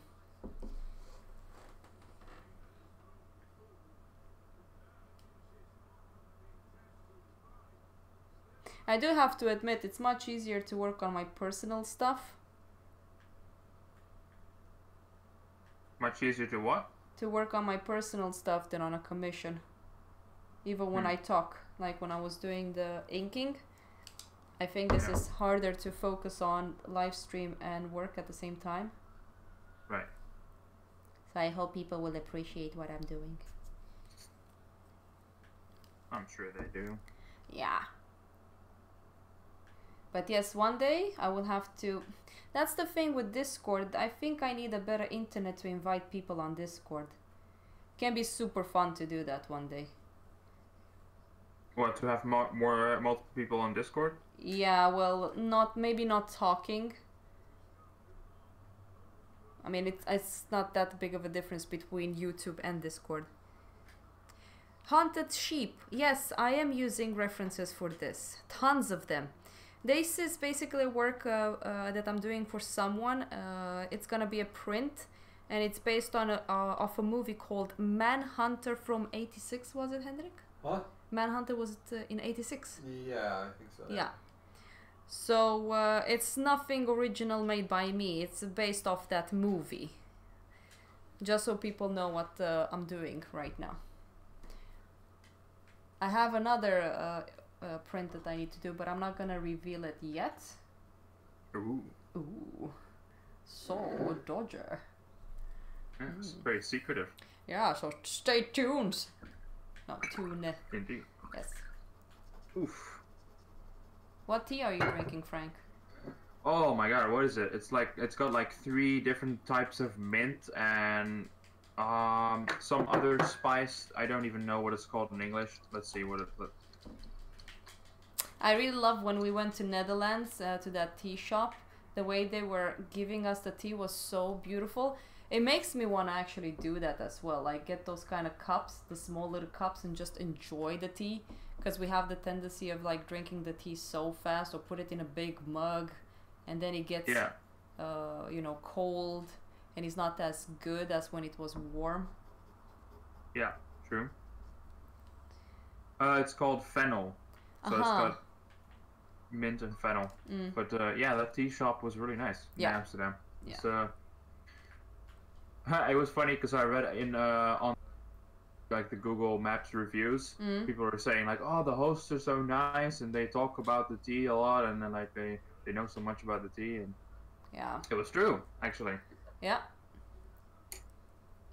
I don't know if we have anyone here from Netherlands. I had from New York and Australia. I had once. Never from Netherlands, not yet. Well, at least one. Ugh. Yeah, but you're the host. It's not the Not same. the host. You're the host. Oh, I'm yeah. the guest. Oh, yeah. Ugh. God, my English. So bad. Well, I'm a little bit focused on my drawing and talking at the same time, so I'm sorry if I'm saying something that makes no sense. Yeah, but see, that's what I mean. Like, because you're drawing, your talking gets worse, and also because you're talking, your drawing gets worse. I mean, that's how it is for me. Like, No. what I'm doing now, if I wasn't talking, I could have done in like probably 10 minutes. Yeah, I can say the same thing with me, to be honest. The fact that I'm streaming and talking, it's much slower because I have to think. Yeah. But I mean, this stream is not gonna go for long. We'll see. It's gonna go for 24 more hours. Jesus Christ! We're gonna go through the night. Oh my lord, hell no. I'm gonna cancel work tomorrow. Yeah, people will definitely enjoy the streams. It's gonna go down in history as the longest drawing art stream ever. I wonder. Or we're gonna die on the stream, you know. You're gonna die on the stream. Yeah, like I think that That's there were dedication. there were some people that actually did like this 24-hour stream, and oh my lord, I have no idea what the hell they were thinking about, but unfortunately they just passed away. It was just too much for the body. What? I'm pretty sure. What? No way. I don't know. I don't know if it's Not just 24 true. hours like this. I don't know. It was. I read it online on 9gag, whatever the hell it you was. read it online on 9gag. Wasn't it? Reliable. Henrik, wasn't it someone that spent too much time on live stream and like passed away live when they were streaming? I don't know. I know someone died live on stream. But that was like 2 years ago or something, wasn't it? Yeah. Okay. Yeah, it was probably more than 24 hours though. Was it more than 24 hours? I don't remember. Still, that's a little bit crazy. I would not be able to do something like that.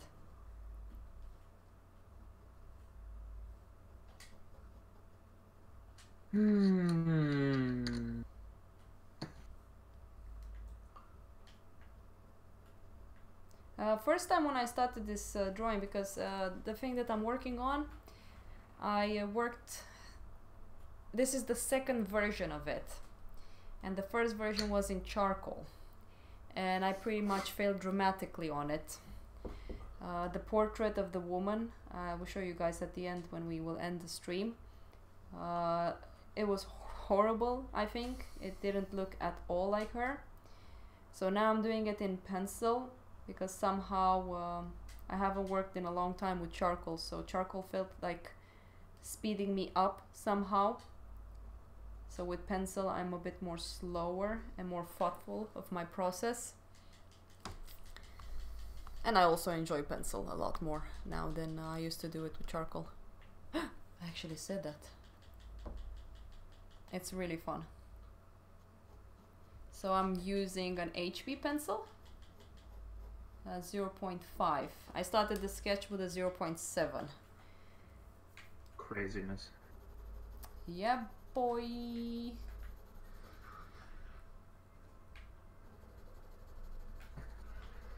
And then when I'm done with the pencil, I will scan this work and fix the colors in Photoshop. So that's gonna be interesting.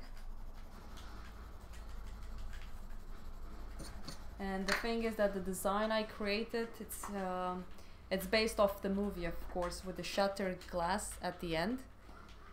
No, this is not me. Of course this is not me.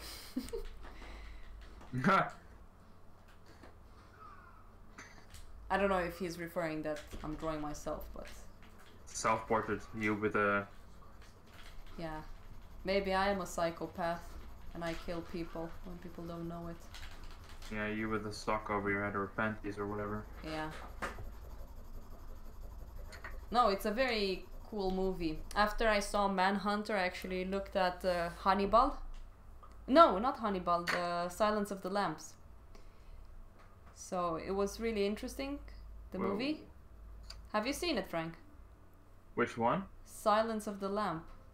Not lamp. I probably have. Lamps. Lamps. Okay. Not lamps. Lamp. Silence of the Lamb. Lambs. Lambs.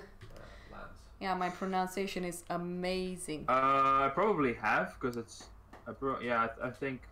No, think I wait. No, someone, Nils wrote something in the comment. No, I meant the painting at Frank's portfolio.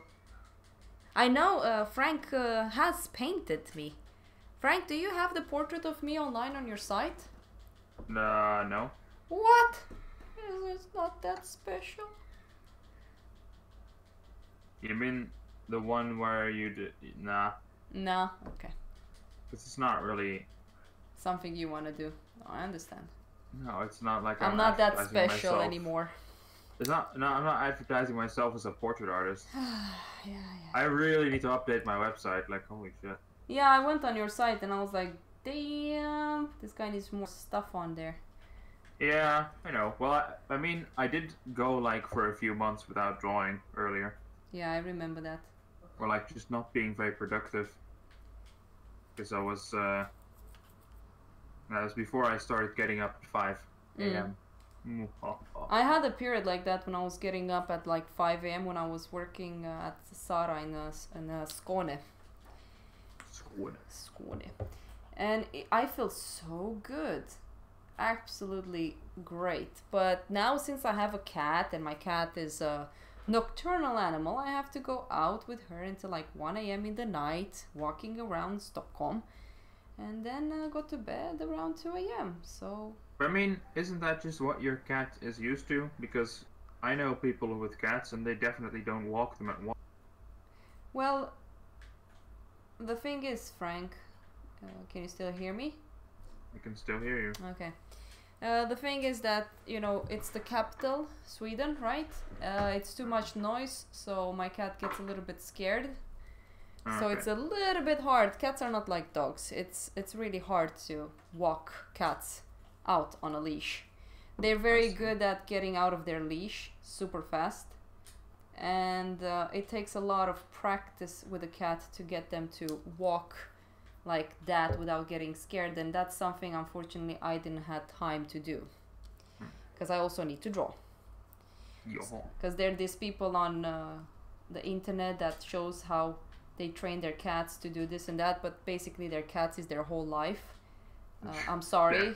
Okay. I have more than They just my probably cat. don't have job or something. Well, they presumably they just live off the videos of their cats on YouTube. I don't know what the hell they're Oh, like doing. that. Okay. Yeah, so I don't know. Oh, by the way, I realized that I didn't even answer the question that Niels was asking. Mm. I'm not sure what painting he means. Can you link it to us, Nils, so we can see which one you're referring to?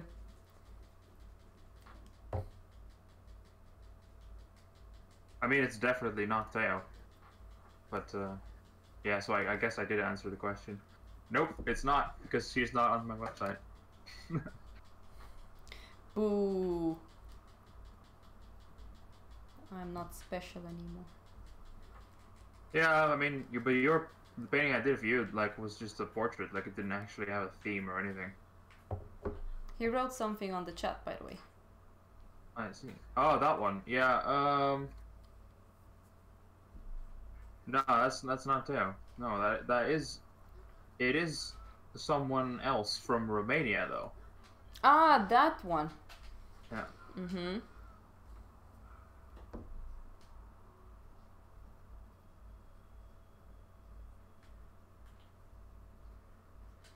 I guess all Romanians look alike. No. We're All Romanians special. look alike to me. No. We're special little cookies. Well, we do look Eastern European. That's how Westerner knows that we are there to create trouble. Kick them out of the country. Yeah, gross. Yeah. I'm gonna kick you off Discord. Oh Lord, you can't because I created it. Or You created Discord? no, like this server. Are you saying you created Discord? Go fuck yourself. Oh no, Theo, you swore again. Oh, Oh my God. no, I swore. Yeah, now I know why Hendrik YouTube's looked at me. Gonna wreck you. Yeah, YouTube is gonna be like, take that YouTube down. Well, I think people will see how some artists are with each other. I guess. I don't know. I don't think they care about swearing. I think it's mostly. I think the copyright infringement is probably a bigger issue. Yeah. Oh well.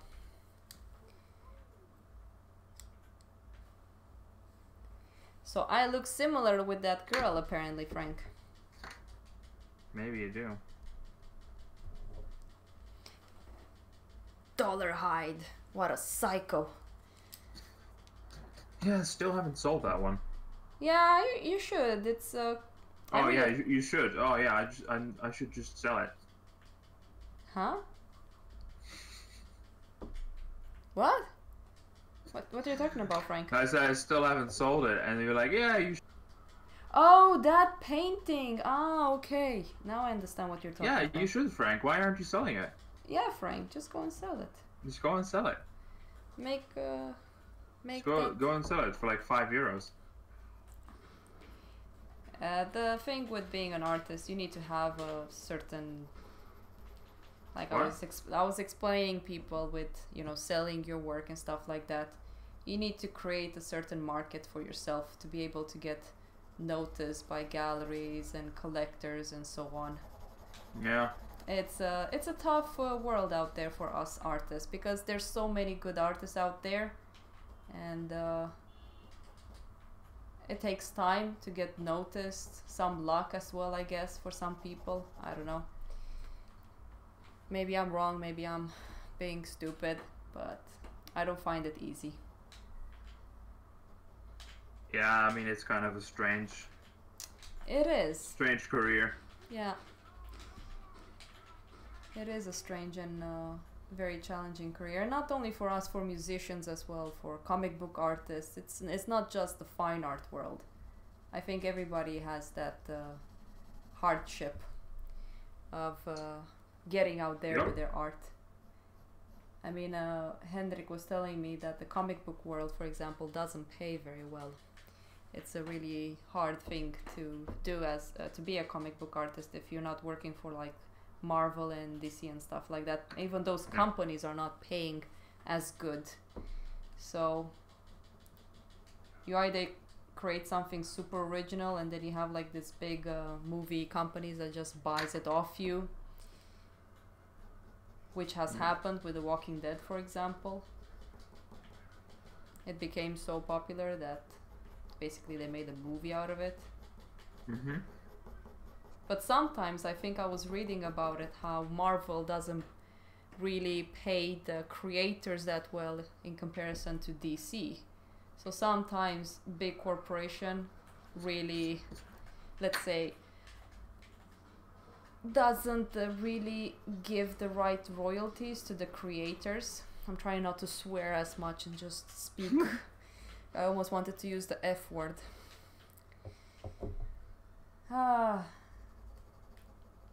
So yes, when we say that, oh my god, fine artists, they're starving. No, it's not only us. Us. It sounds so dramatic when I say that. It's not that we're starving, it's not like that. I mean, we can always get a goddamn job, but to make it out there, it's not easy. Nope. Indeed. I mean, I've met people that are not very famous, but they're very original in what they do and stuff like that. And right now, for example, Instagram is so big that you easily get lost within the void of Instagram. True, but if you keep being consistent, it'll work. Yeah, but that's another stress, for example, being consistent on Instagram. Yeah. Like, for example, when my cat was ill, I couldn't post. No, but I mean, of course, but I mean, in general. That's something that really stresses me out, like, oh, posting. What? I don't want to overwhelm people with the same stuff all the time, which sometimes I feel I do it, but it's more like the process of the work rather than just posting the same work all the time. But it is kind of hard because you have to constantly have new stuff to show to people, which I think it's hard because it takes time to create something, right? That's how I see it anyways. Yeah, true. Yeah, I don't know what to say. I mean, well, then maybe don't post every day, post every other day, and like work on different projects so you can alternate between things. Yeah. I mean, I don't like working on one project at a time anyway, unless it's something small. But if it's something bigger, then I want to have more than one thing going because I get bored of things easily. And when I get bored of something, that means I'm probably not going to do my best. Nils actually asked a very interesting question. What if you grow sick of your own style, and that style being your whole market? It actually happened to Odd Nedrum. He's a Norwegian painter. He started painting these floating figures, and people didn't really like that. And I don't know if he sold or not, but he kind of went back to what he used to basically sell well. I mean, does he need to? What? Does he need to? Isn't he like rolling in money? Well, yeah, I know he is rolling in money. That guy is super rich. But I was told by people that works with artists, it's kind of hard because Nils is right. It's very challenging when you change your style. It can affect the market because people respond to your, to the style that you became famous with, and if you change, you're probably gonna feel it financially. Yeah, you also need to be very careful what you say on social media. Like I was told, in America, people are so religious. So if you criticize religion and you're an artist and one of your how do you call it? I mean, it really depends who your market is, dude. I mean, of if course. You're trying to like get in like these. Yeah, like it really depends on your market and like your age group. Well, yeah, I understand what you mean with the age group. I mean, if you're just what kind of art you make.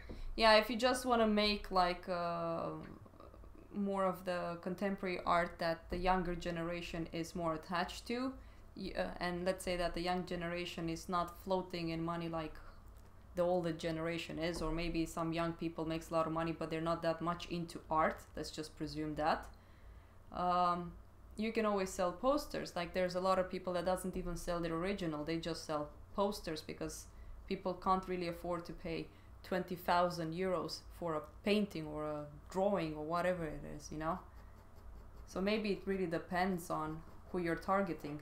Yeah, well, I mean, it's a good idea to sell both originals and prints. Yeah. For sure. Yeah, it depends who's your audience and I mean, if you're like doing satanic artwork, you're probably not gonna have a lot of issues with, you know, old people getting offended or something if you post something offensive. I'm just saying, you know, maybe more so if what you paint is like Western themed oil paintings, which appeal to people of a certain age. Yep. Oh shit. Holy shit! I'm surprised. Jesus! What? Miles! Miles? You left that invite link lying around, so I. Yeah. Wait, is Miles on Discord? No, he's in your head, Theo. Oh my god, it's true. No, it felt like someone opened the door and came inside your workplace, and I was like, did Miles just go to Netherlands? Miles just climbed over the wall in the garden. Be careful, Trump might get to you. He doesn't like that. No, I'm not in the United States, Theo. I know, but it's just funny. Anyway, how are you doing, Miles? Oh, I'm riding a wave of snooze energy right now. Someone had some. Oh. Yeah, the mint snooze. Gross. Oh, that's so disgusting. Say it's gross, but if you ever try drawing with some nicotine, it's pretty fun. Really? Well, I sometimes smoke nicotine, and I have to admit I can't really draw when I'm high on nicotine. Not something I need to develop a habit with. It's like fun for 10 minutes, and then you get like right now I'm a bit shaky. Oh. Yeah. But it was pretty. Yeah. How you doing? Cool. You need I'm to gonna be. try my headphones, but the mic might be all screwed up. But, Well, I mean, this mic doesn't sound that great, so give it a shot. Can you hear me still, or is this terrible? Oh, that's very good. I actually hear much better. Okay, good. Sometimes Yeah, it's better. there was one time where it was just like. Oh, thank God we have Miles on the stream, because I was running out of ideas. Ah. You guys ran out of ideas, did you? Yeah, well, yeah. I was just about to give up on art. I was just about to give up on life, so I haven't got anything good to bring. Dude. Dude. Don't. I'm drawing tiny little stars, and every time I sort of accidentally extinguish one, I imagine that I've just wiped out like a whole civilization. Like I misbloop the pen, and it's like there goes everything from their ancient Greeks, Jesus. their entire history of evolution to their super civilization. Oops, the star went out. Maybe in a way you are that god that's creating a new world, and you are actually do destroy this tiny little people that just wants to have a beautiful life before their life ends. And you're that's 100% definitely what's happening. Damn, Yeah. son. Yeah, no doubt about it. Isn't it hard for you to work right now on that drawing when you're saying that you're shaky? I mean, you're working with ink. I will be terrified to do that. Yeah, but the stuff I'm doing right now doesn't, like doing the stars is kind of, I'm just in a bit of it's requiring more patience than anything. Ugh. I remember when I drank coffee and I was like, okay, let's do some inking, and then my hand was like super shaky. No, I've had a fat cup of coffee and a snooze, so I'm feeling something. Oh my god. By the way, I really like that drawing with the woman lying, and somehow the part where it's like the picture you first sent us, and it was like the pencil, like the shadow. That was a very cool design, like the pencil versus the ink dark part. That was really great. Yeah, sometimes there's like a cool look to a work in progress stage, and you get that kind of awkward moment where you have to sort of, destroy something to get to like a, theoretically better stage. And but I just remind myself that people like wingsuit jump across mountains, so you can have a little courage. It's alright. Yeah, exactly. I was burning my drawing. Oh yeah? Yeah. I told Frank to try it out. Done edges or something. Yeah, that's right. I actually went crazy and I burned a hole through the page. How does that one look? Should I send a link to this on an Instagram story and just like let's... You don't need to. I mean, if you want, you can do it. If not, You don't need to. I'm actually just enjoying having you guys on the Discord Yeah, right now. actually, yeah. No, I'll just get all nervous. Let's just chat. Just keep it like this. Let the people enjoy. Like, there's 5 people just listening to us being stupid and drawing. People. I like that. Yeah. 4 people. Hello, our 4 friends. No, it's 5. It's 5. I don't know. It says 4 for me. No. And I'm one of them. Oh. Maybe that's one reason I say it like that. Yeah, but these three would die for you, Theo. Isn't that right? Yeah. Well, I did had some people. One day you will be called upon. I don't know if the people that were from the beginning on the stream are still here. Oh well. I don't. Look, if you're not ride or die, we don't want you in here. If you wouldn't die for Theo, it's time to leave. Jesus Christ. Jesus Christ. Okay, don't post anything on Instagram that you're here. If I you don't want. take anything except 100% commitment to the cause. Oh. You're either with us or against us. Yeah. Oh my lord. Time to form the cult. What should we name the cult? The Brotherhood of the Clear Light. What? That sounds very, like holy kind of. Clear light. Yeah. Yeah. Praise the Lord. I'm Miles. borrowing that from, I think that's in Tibetan Buddhism or something I heard. You know, that when you die and you're in the bardo, you have to maintain the clear light, focus on it if you want to escape the, accidentally The cycle. reincarnating again. Yeah. You got like so many days to sort of face the demons of your karma, reflections of everything you did in your life. I see. And then, I don't know if Duncan Trussell was wrong about this, but he said the thing, because the biggest addiction people have to samsara is sex, the thing that pulls you back into the world is the image of your parents having sex, and that's how you find the next body to incarnate into. Oh my god! Isn't that a great meme? That I accidentally ran into. I mean, I was a kid and I went to my parents' bedroom and I remember seeing my dad on top of my mom and I was like, "Mommy, what you doing?" And my father's like, "Dora, go back to bed and close the door." I'm like, "Okay." That was so embarrassing. I never thought about it, but now that I'm older, Beautiful. Well, yeah. Has it ever happened to you guys? Nope. It actually hasn't, no. No, it hasn't. Me either. Disappointingly. Disappointingly. Oh god. Try as I might. I had that room all wired up with microphones and shit. Just waiting to bust in. Oh my god. No. Whose dog is barking? It's probably our dog outside. Radaisha. Radaisha. I don't hear anything. Silence beast. I do hear like cowboys Yes. because Hendrik is playing Red Dead Redemption. Cowboys?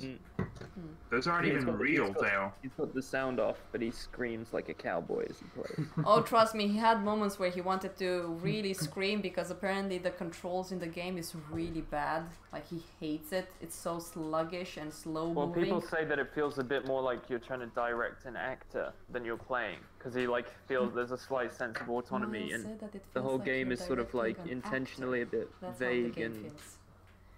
Sounds Sorry. fun to me. And Sorry, the Miles, actor, and the actor is retarded. Say again, Hendrik? Hendrik. And the actor is retarded. Yeah, the actor is retarded. No, Right. like yesterday he was so angry. I've never seen Hendrik so angry like that. I was afraid that he will throw the controller in my screen. Okay. No, Hendrik, don't do it! Ah! Yeah, there's something about video game rage. It brings it out.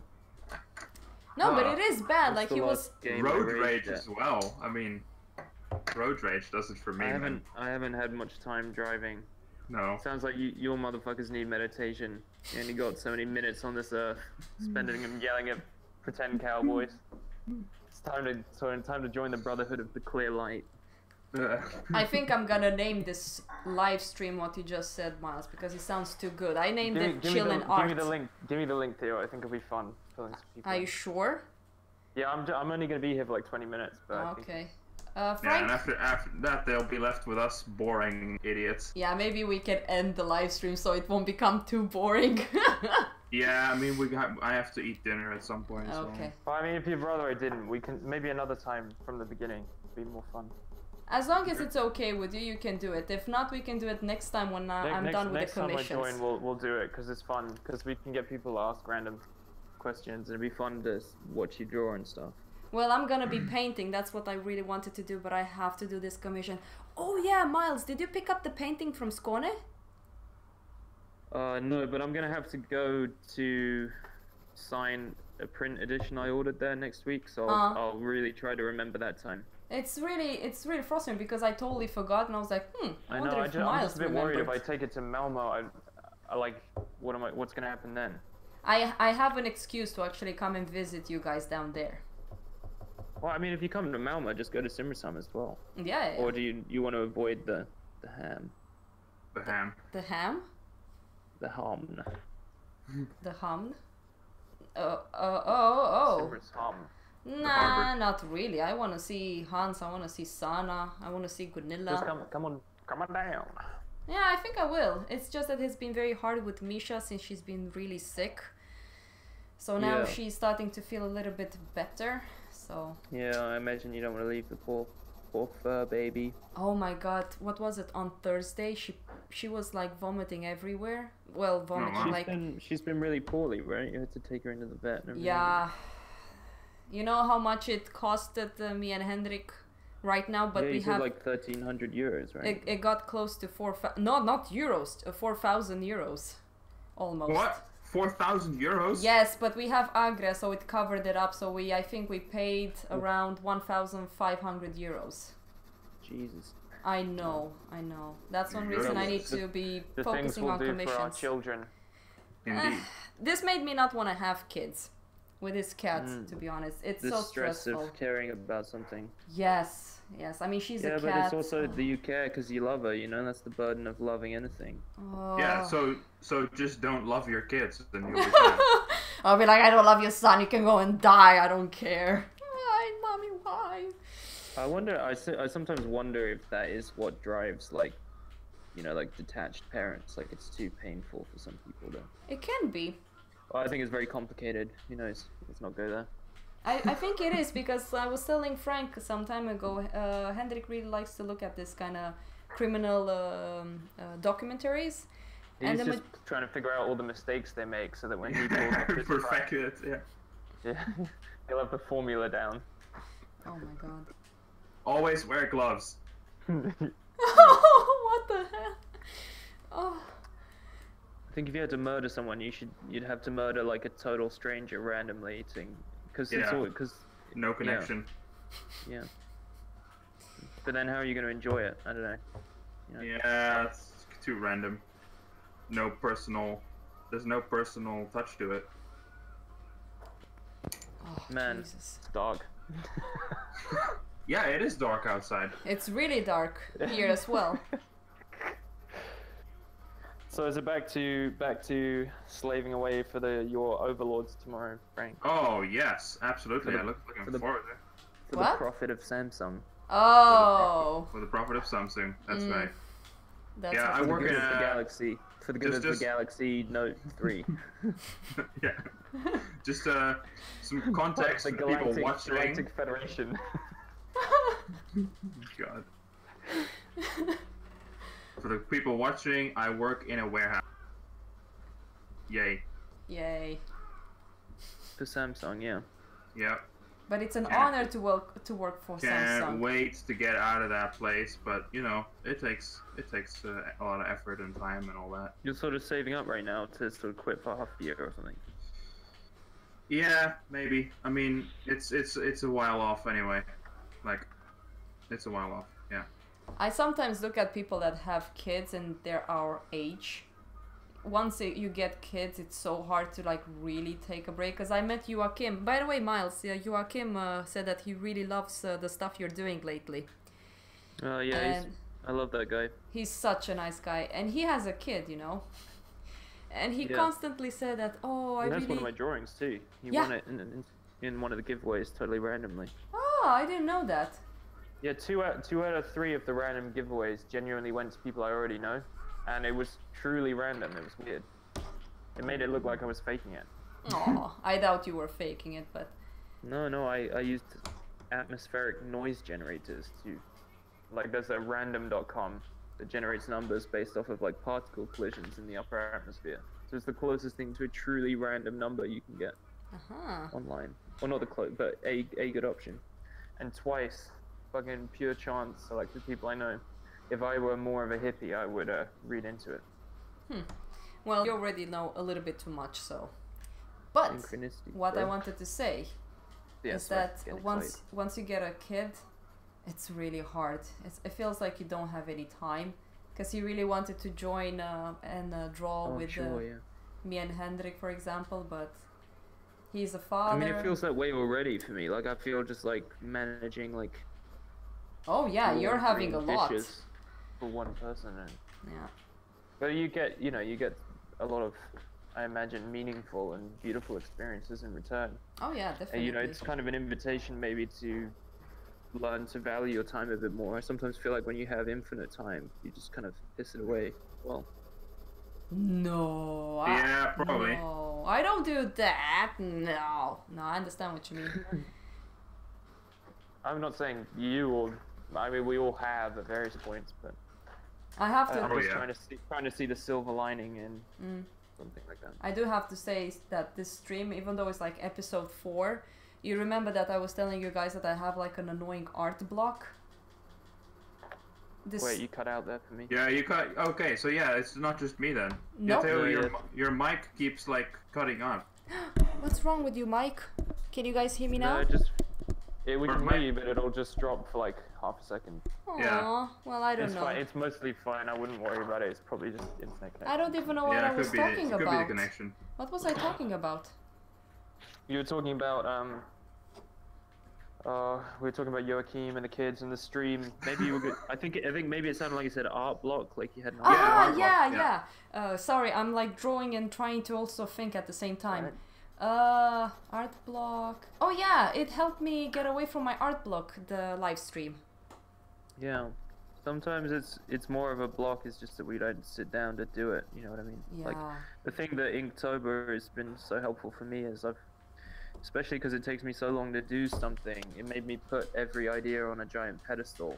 I mean, it's been working, but I've sort of been stuck in this kind of, you know, I'll sketch something, and it's an idea that I basically like, but I just think, like, do I want to spend the next month and a half on this? No.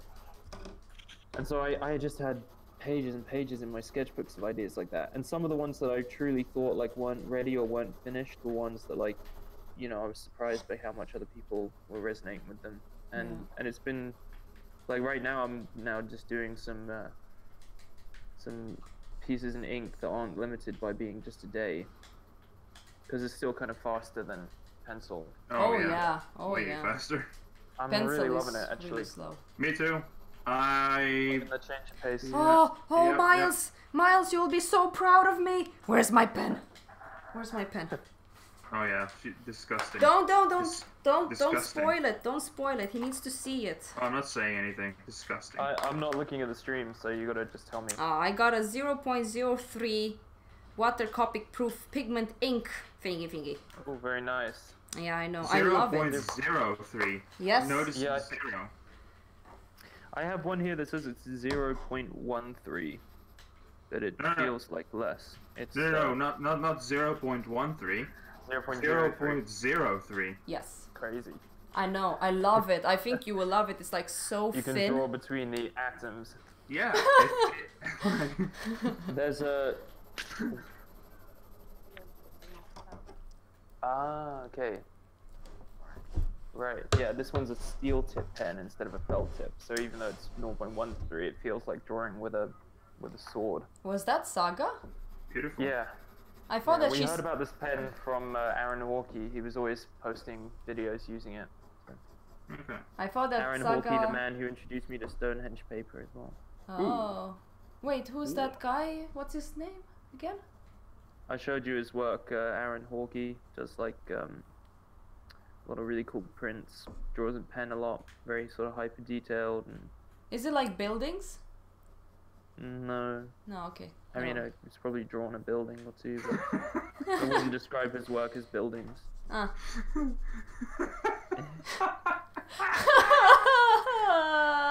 Don't make fun of me on my stream. I've drawn some buildings too, man. Don't make fun of me on my stream.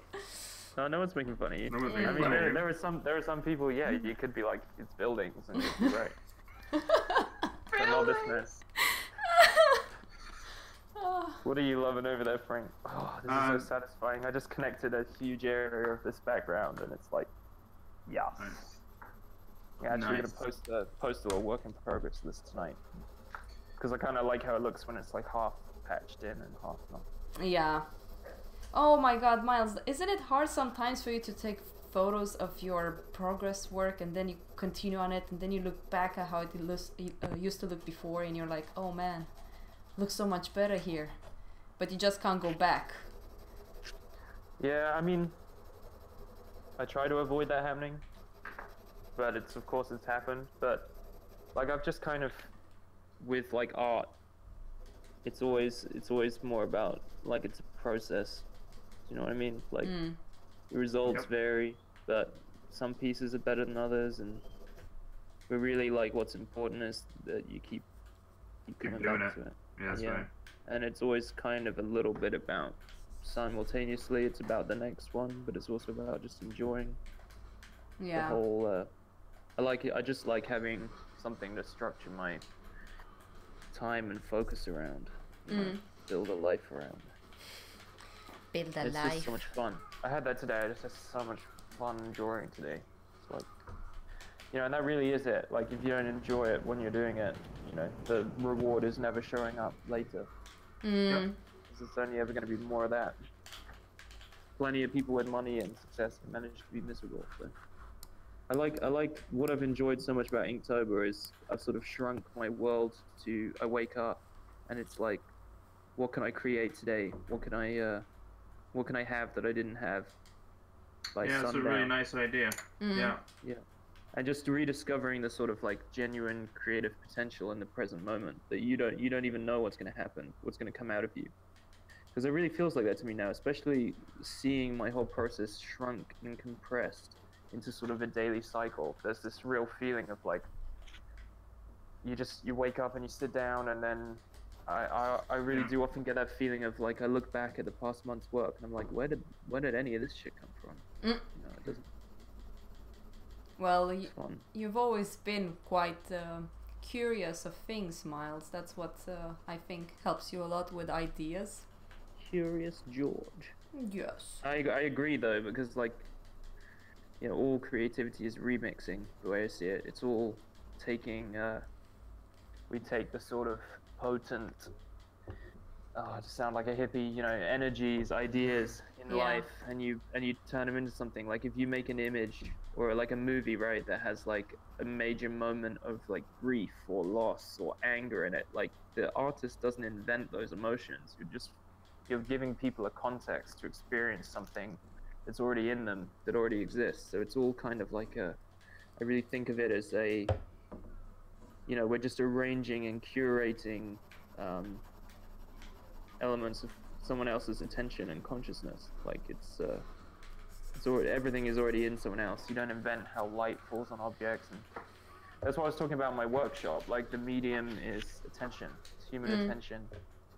And the question of an artist really is, what do I want to do with someone's attention? Like you can say anything, and that unites you if you're if you're a chef, if you're a musician, if you're an artist, if you make propaganda, if you make it, like it's morally neutral. You know, there's no even.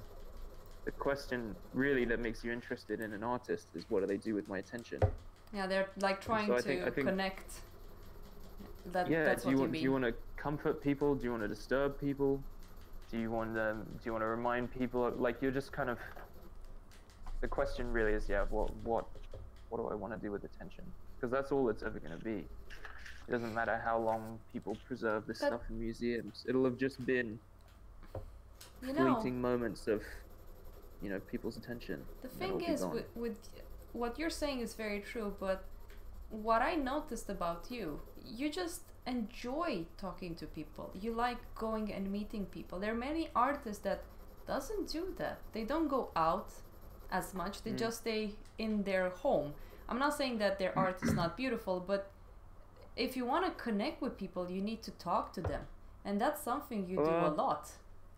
But I think the other route is that people are so deeply similar that if someone is, if they're not good at connecting with other people, they just have to be in touch with themselves. And I think some people, without realizing it, are incredibly good at being like mindful of their internal life.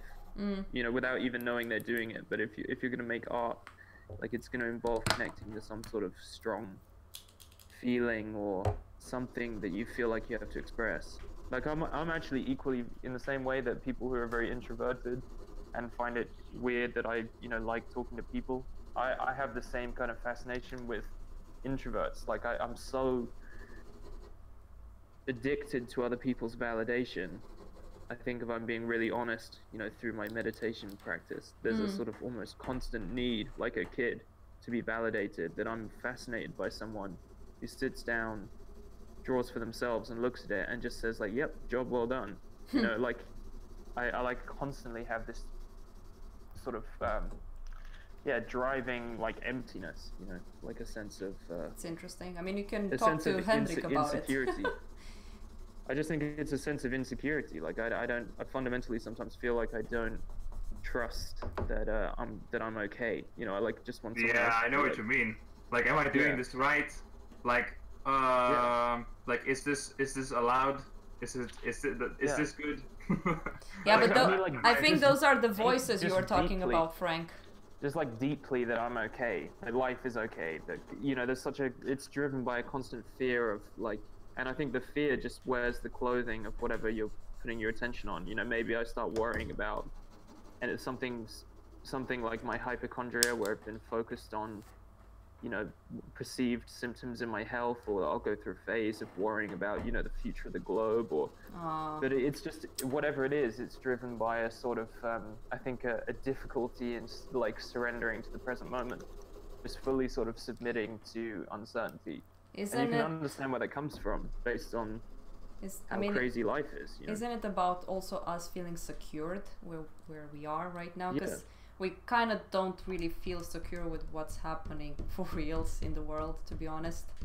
Well, I feel so insecure. Like I was talking with my mom, and in November in Romania we had like 30 degrees and there's no water, and Delta Danube has no water basically. It's like a drought. And that's super bad.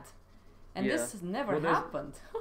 There's a book called The Beginning of Infinity by David Deutsch, and he talks about how no matter where civilization gets to, the threshold, the limit of power and of current understanding will be the sort of existential threat. So hundreds of years ago, the way we feel about climate change is the way you would feel about the risk of famine or war coming in, or the plague or disease, and if we formed some super intelligent civilization that managed everything correctly, suddenly, the sun's going to burn out one day.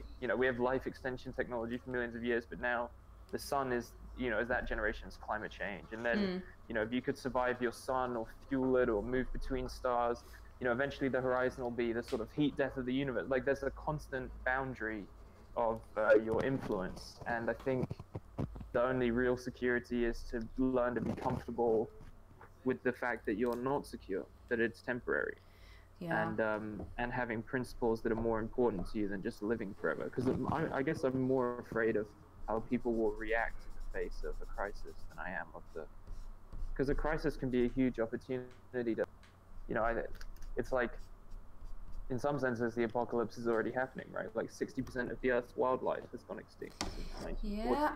Or no, sorry, by numbers. So it's like, from that perspective, I don't think the end of the world is this big, showy thing that we think it is. I think it's the end of one paradigm, but everything will keep changing. There was a time when bacteria were filling the atmosphere with oxygen, and that was killing almost 90% of bacteria that existed. It's just, I think this is something fundamental to existence. So I often, I love making art, but in my sort of more worried moments, I feel like it's just another kind of addictive cycle where I'm trying to validate some insecurity inside of me. It's never going to be the right tool to scratch the itch. Like I want to get to a place where I create art out of a kind of just out of sort of knowledge that I think at our base, human beings are creative. Like that's our nature. You're just creating out of your own nature instead of to try and prove something or do something. You just create because you're creative. That's what people can do. Does that make any sense? It does make sense. I mean, I love sometimes when I talk with Hendrik and he always says like one day everything is gonna be gone.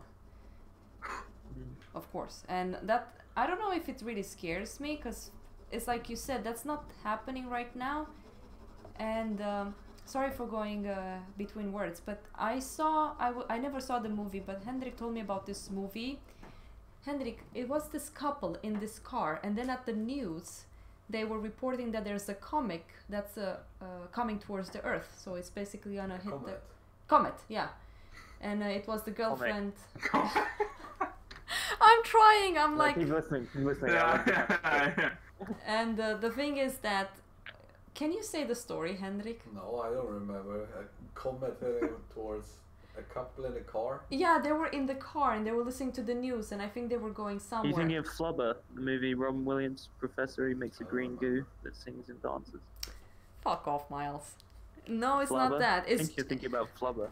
I'm so bad when I'm drawing, I can't focus and speak sometimes. It's just that the thing is that the wife, it was just very sudden. The wife just opened up the door of the car and she just ran away, I think.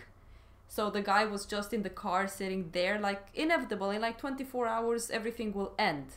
So he was just stuck in the car where the woman left. So it's based off this the story of how humanity acts when things will end, when they know it will end.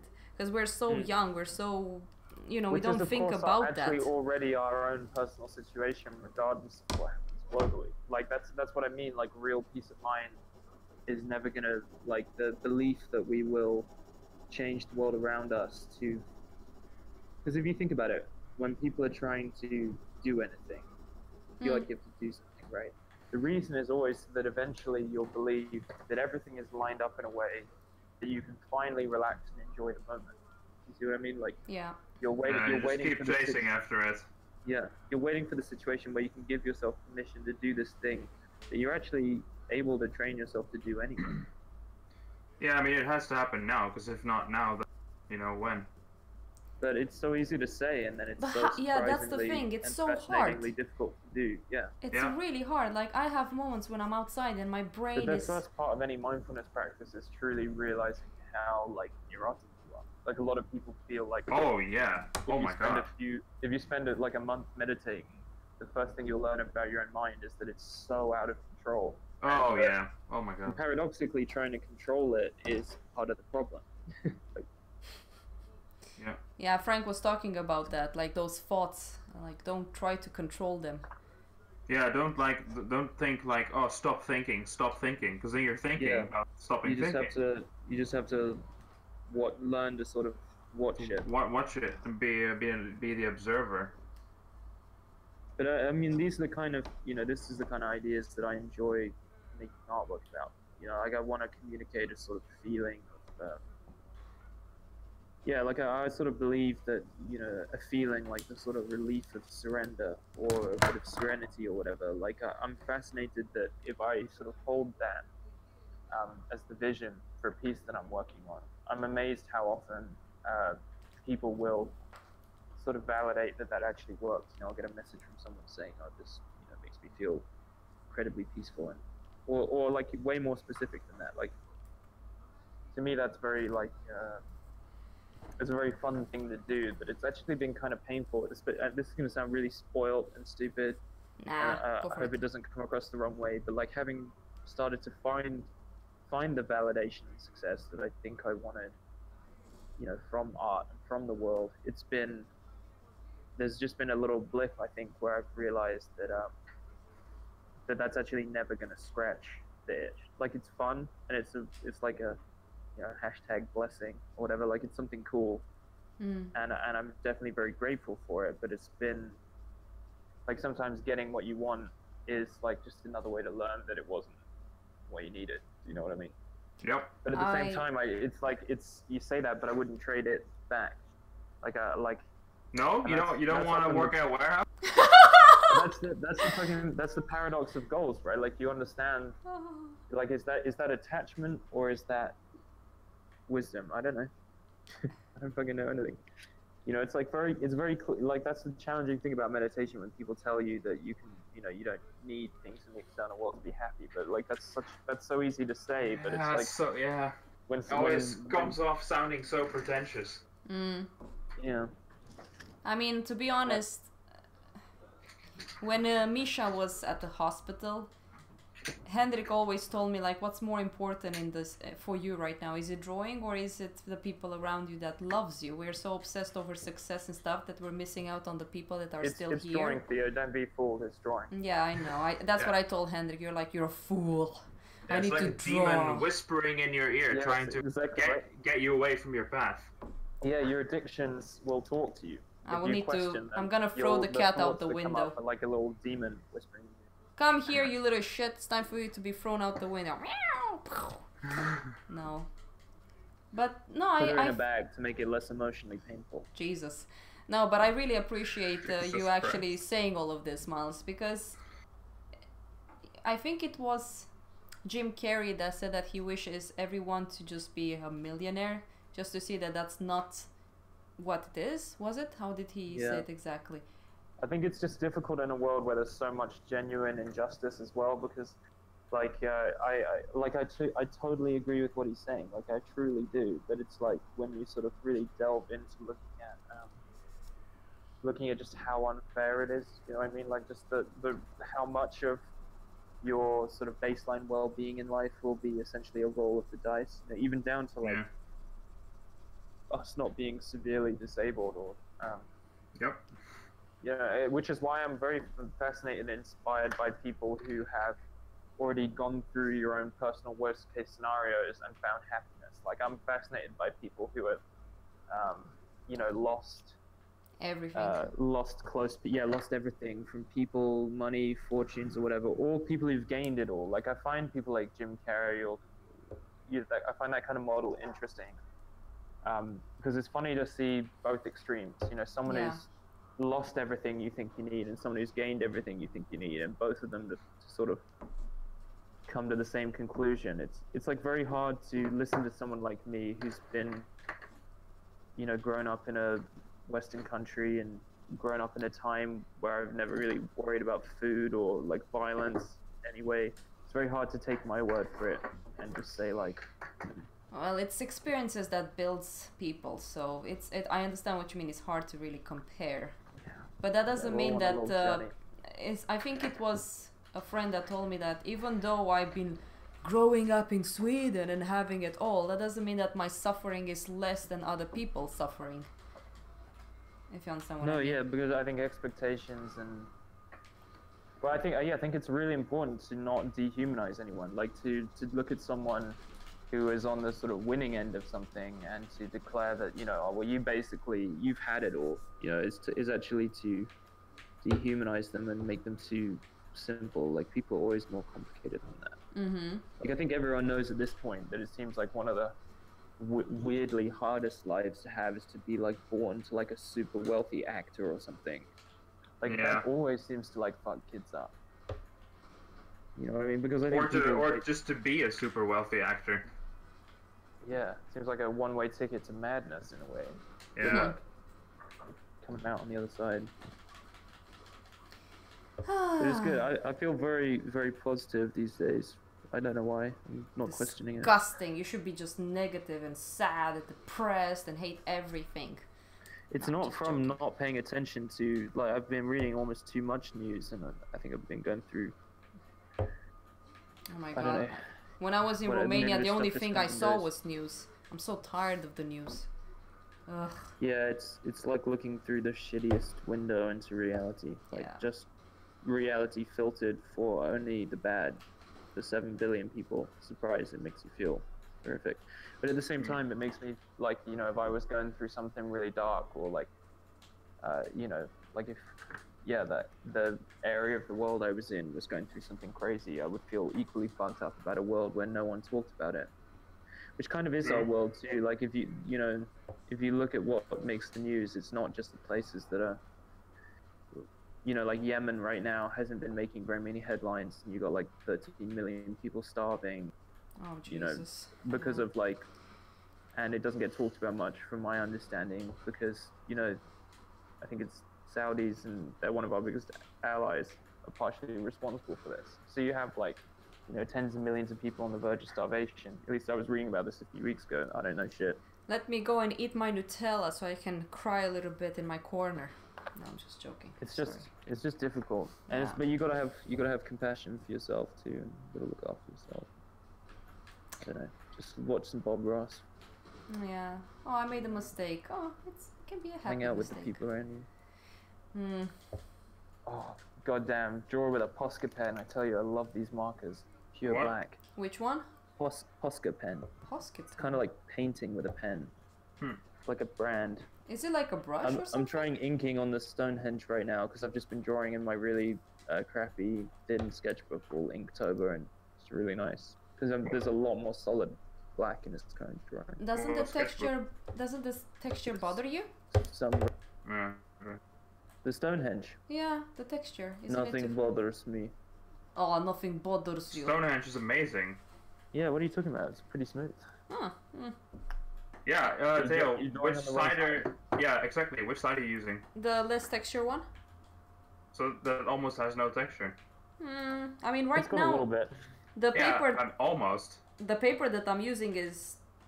I have no idea what the name of this paper is. I got So it like from bristle someone. board or like marker stuff or I have no like idea. really smooth. I've worked on my ink drawing on this paper. You know, the previous ink I've done, it was on this paper. And people ask me Hey, like, what paper is It's it? been I'm like, working good. yeah, Thanks, Yeah. I that's have right. a bunch of it, but I have no idea what brand it is. People kept asking me, and I'm like, I don't know. Yeah, people. I mean, it's like materials matter and they don't. You know what I Yeah. mean? I think Saga might know about this They really artist. do, but they don't. Hendrik also. But they really do. Yes. They really genuinely do, but it's Uh, like playing guitar, right? Like how good do you have to be at guitar before it's the Yeah, guitar yeah. holding you back? Of course. You know what I Yeah, mean? yeah. But at the same time, like good stuff is really much better. Like good pens and good paper is much better. Oh yeah. But I guess it's just for most people when they ask about drawing, it's like you need to buy a giant stack of printer paper, Yeah, You just usually it stop is like that. filling them out every day for a couple hours, and just try and do that for 2 months, see what you get, and just read about it, read anything you can find.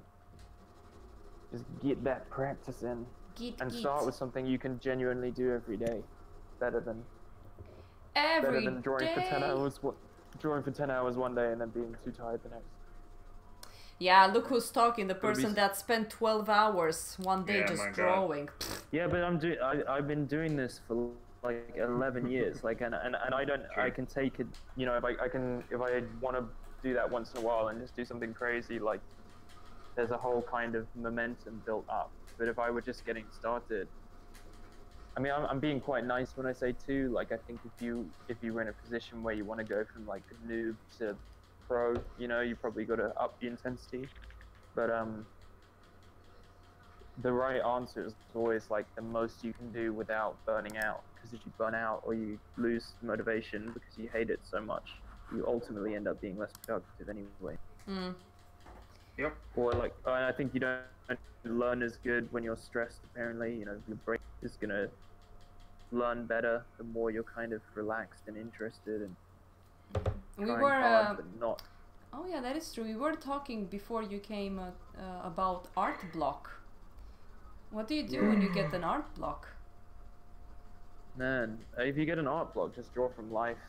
Draw, you know, if like, but it's not something I've had but it's not because it comes easy to me. I think I'm quite willing to tolerate frustration, and I'm always feel uncertain about what comes next. I always get that thought, you know, what if that was the last cool idea I have? I Yeah, haven't had an idea exactly. that's cool in a while. But those are just And what if I run thoughts. out of ideas? Exactly, They're this is just they're thoughts. just stupid thoughts. Like Yeah. it's infinite. There's no shortage of ideas. Nope. There's an infinite amount of things that can be made. And Yeah. I think what's best to do is come up with more productive things to do that don't require you to always stretch that creativity muscle. So one way I do it is I iterate on a theme a lot. Like you'll notice that the past few years of work I've done, while they're all individual pieces with their own, you know, idea and expression, there is a kind of sense in which I'm creating within boundaries. Like I don't start totally from infinity every time. Like once you start finding something that works for you, like it's completely okay to sort of focus and vary smaller amounts. Yo. Yeah. I'm sorry. I'm gonna have to head out soon. Like now. Oh, say Yeah. hi to Saga for us. Time to chow down, Yeah, say Yeah. hi. guys. It was nice Thank to have you you for there for a having me. bit. Yeah. Thank you for helping me ride out my caffeine wave. Aw. Have a nice No, evening, much- dude. Have a nice Much evening, man. love. We gotta talk more. Yeah, we Yeah. will. Take care. Ciao. I don't know how to hang up, so I'm just figuring out how to hang up. So just pretend I'm already gone. What's the fucking hang up? Gee, what an asshole. Oh, this was really fun, actually. Yeah. Yeah. It actually made it quite easy. I've noticed having two people. I can What? having two people on the stream, and all of a sudden I can be a bit silent and just draw. That was actually spot on. That was me. I was like, oh shit, I'm not saying anything. I'm just drawing. Yeah. It's just nice listening. But I mean, Miles just, oh my god, he knows how to talk. He knows how He to just- talk. Yeah. He just keeps going. Oh man, I wish I was more like that. I mean, he reads so much and he listens to so much. I mean, Ugh. I don't know, like not everyone is like that. I mean, why do you want to be? Well, the problem with me, I think it's English. Sometimes I feel so handicapped, not knowing what to say. It's really hard, to be honest. You mean? Okay. Oh my god, it's getting close to bedtime. Yeah. What? What's the time? It's Oh, 6. it's 6. Oh. And I'm not kidding. You know, like I go to bed at 9 these days. Hey, Michelle. Wow. Well, we're gonna stop pretty soon. Like I have to probably eat dinner soon and. Yeah, I then need to got, cook like- soon as well. And my cat just woke up. Hey, Misha. Hey. But yeah, I think next time when I'm done with my commissions, because I want to do a very good job with these drawings. Because I Sorry, really... what? Next time you're done with your commission, what? Yeah, next time when I'm gonna be done with my commissions, I really want to paint an oil painting Okay. with you yeah. guys on. I think that can be super fun. Oh my god. Yeah. Why not? Why not? I started doing this nature study, and I've just been drenching the paper with water and doing the ink wash, and now I'm like just waiting for it to dry because I can't do anything with the line work. Oh yeah, wait. But you're working on Stonehenge. Yeah. Doesn't it dry pretty fast?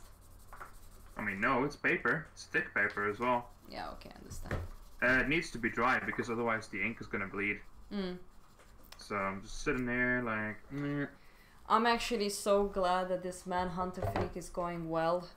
I was so stressed out with it. We'll see how it will end, because I still need to color it in Photoshop, and hopefully it's gonna be pretty okay-ish in the end. It looks good. I think that the next one that he asked me to do will be super, super fun. I will tell you when I'm gonna end the live stream on what I'm gonna work on, Okay. but that's like spot on for what I like doing as well. Cool. Yeah. Guys, I think it's time to end the live stream. Thank you so much for being with us all the way. The person that joined us at a point, his name was Miles Johnston. I think you can check his art if you just write his name. Frank, if you don't mind, maybe you can write it in the chat. I if can people- write his name My if they don't Me- know him already. Oh, William just got here. It's too late. We're done for today. I'm hungry. We've been going on for 3 hours actually right now. Yeah, we have been going for a while. Yes, but I really enjoy having Frank while I draw, so I think I'm gonna talk with my boyfriend and see if I can do this every Sunday. Well, once in a while, that's for sure. Not every Sunday. The what? Like maybe once every 2 weeks on a Sunday we can just meet up, me and you, Frank, and just draw. I'm gonna stream. Meet up? Oh, you mean like through Discord? Yeah, Yeah. but okay. I think I'm gonna stream again. I will let you guys know on Instagram for sure, but I usually do it after 1 p.m. Swedish time or 2 p.m. Monday to Friday, depending when I have the energy. So I do need to find the best schedule and then just keep to it. It's quite fresh for me, this streaming thing. So I don't want to push it because it's kind of hard to find a schedule because I have to set up everything. I have 2 cameras. Right now I don't have my webcam on. I usually have a webcam so people can see the full drawing while I work. And then I need to set up... Yeah, I have so much to set up. What the hell's going on, Theo? What happened? You don't have your camera showing the whole thing. Oh, fuck off. It's somewhere over there because Hendrik was playing Red Dead Redemption and I actually couldn't plug it into my big computer like that. Yeah. So I think tomorrow after 1:30 I will try to be on and continue drawing on this one. But again, if you guys don't want to miss out on Monday, Friday streams, you can always go on my site and register for the newsletter, because I actually send emails to people that registered via my newsletter when I'm gonna actually have a live stream. I do have some music, non-copyright music, that I have registered myself on, so we can play music if sometimes I feel like I have to focus. I will just mute my microphone and put the music on, and if you wish to just have it on and look and ask question, I do see the chat and I do try my best to answer to people when they ask me certain things. But today was super fun. I haven't talked to my friend Frank in a long time, so it was fun, Frank. Oh yeah, it was fun. Yeah. I mean, yeah, we should like talk more often, but dude, I mean, and during the weekdays when I get home, No, we're gonna do weekends. I just want to be alone. Like, I want to light some candles, burn some incense, and just disappear. I think I'm just like completely tired from interacting with people all day. you're not the only one, because the problem is with me streaming between 1 p.m. to 5 p.m. is that most people are at work, but it can be quite fun for people that are working to just have YouTube on and work and just look at the stream and then go back to work and stuff like that. I've noticed, for example, Alex Negra, he was always getting on when he got to work in Canada. So that was kind of hilarious to see that some people actually do this. So I'm very grateful that they're thinking about my stream and just checking out. Not innocence, Jesus Christ, George. Yeah, these are Romanians for you. They should not be ever trusted. Ugh, we're the worst people. Just want to burn innocence. Yeah. Anyways, time to cook dinner.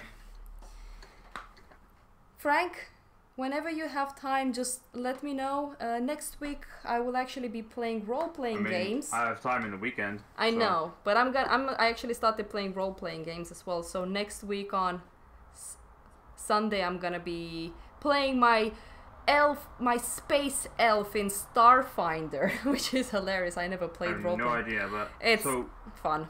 Just let me know when you can. Next Saturday I'm going to a drawing session in Breda where I live. So I probably will be out most of the day, because after that we always go into town and get some dinner. Oh, real life suck. We should just all combine and like live off the internet, never go out, never socialize, just be here. But I will work very hard to finish my commission so I can start the painting, the oil painting, so I can do it live with you guys. That will be fun. Okay, let's end this. It's going on forever right now. Forever. Guys, take care, and I will see you guys next week. Again, if you want to join me, just keep an eye on my Instagram or just register on my newsletter on my site. My Yeah, God. we're getting tired. It's bedtime. Yeah. Bye-bye. See ya.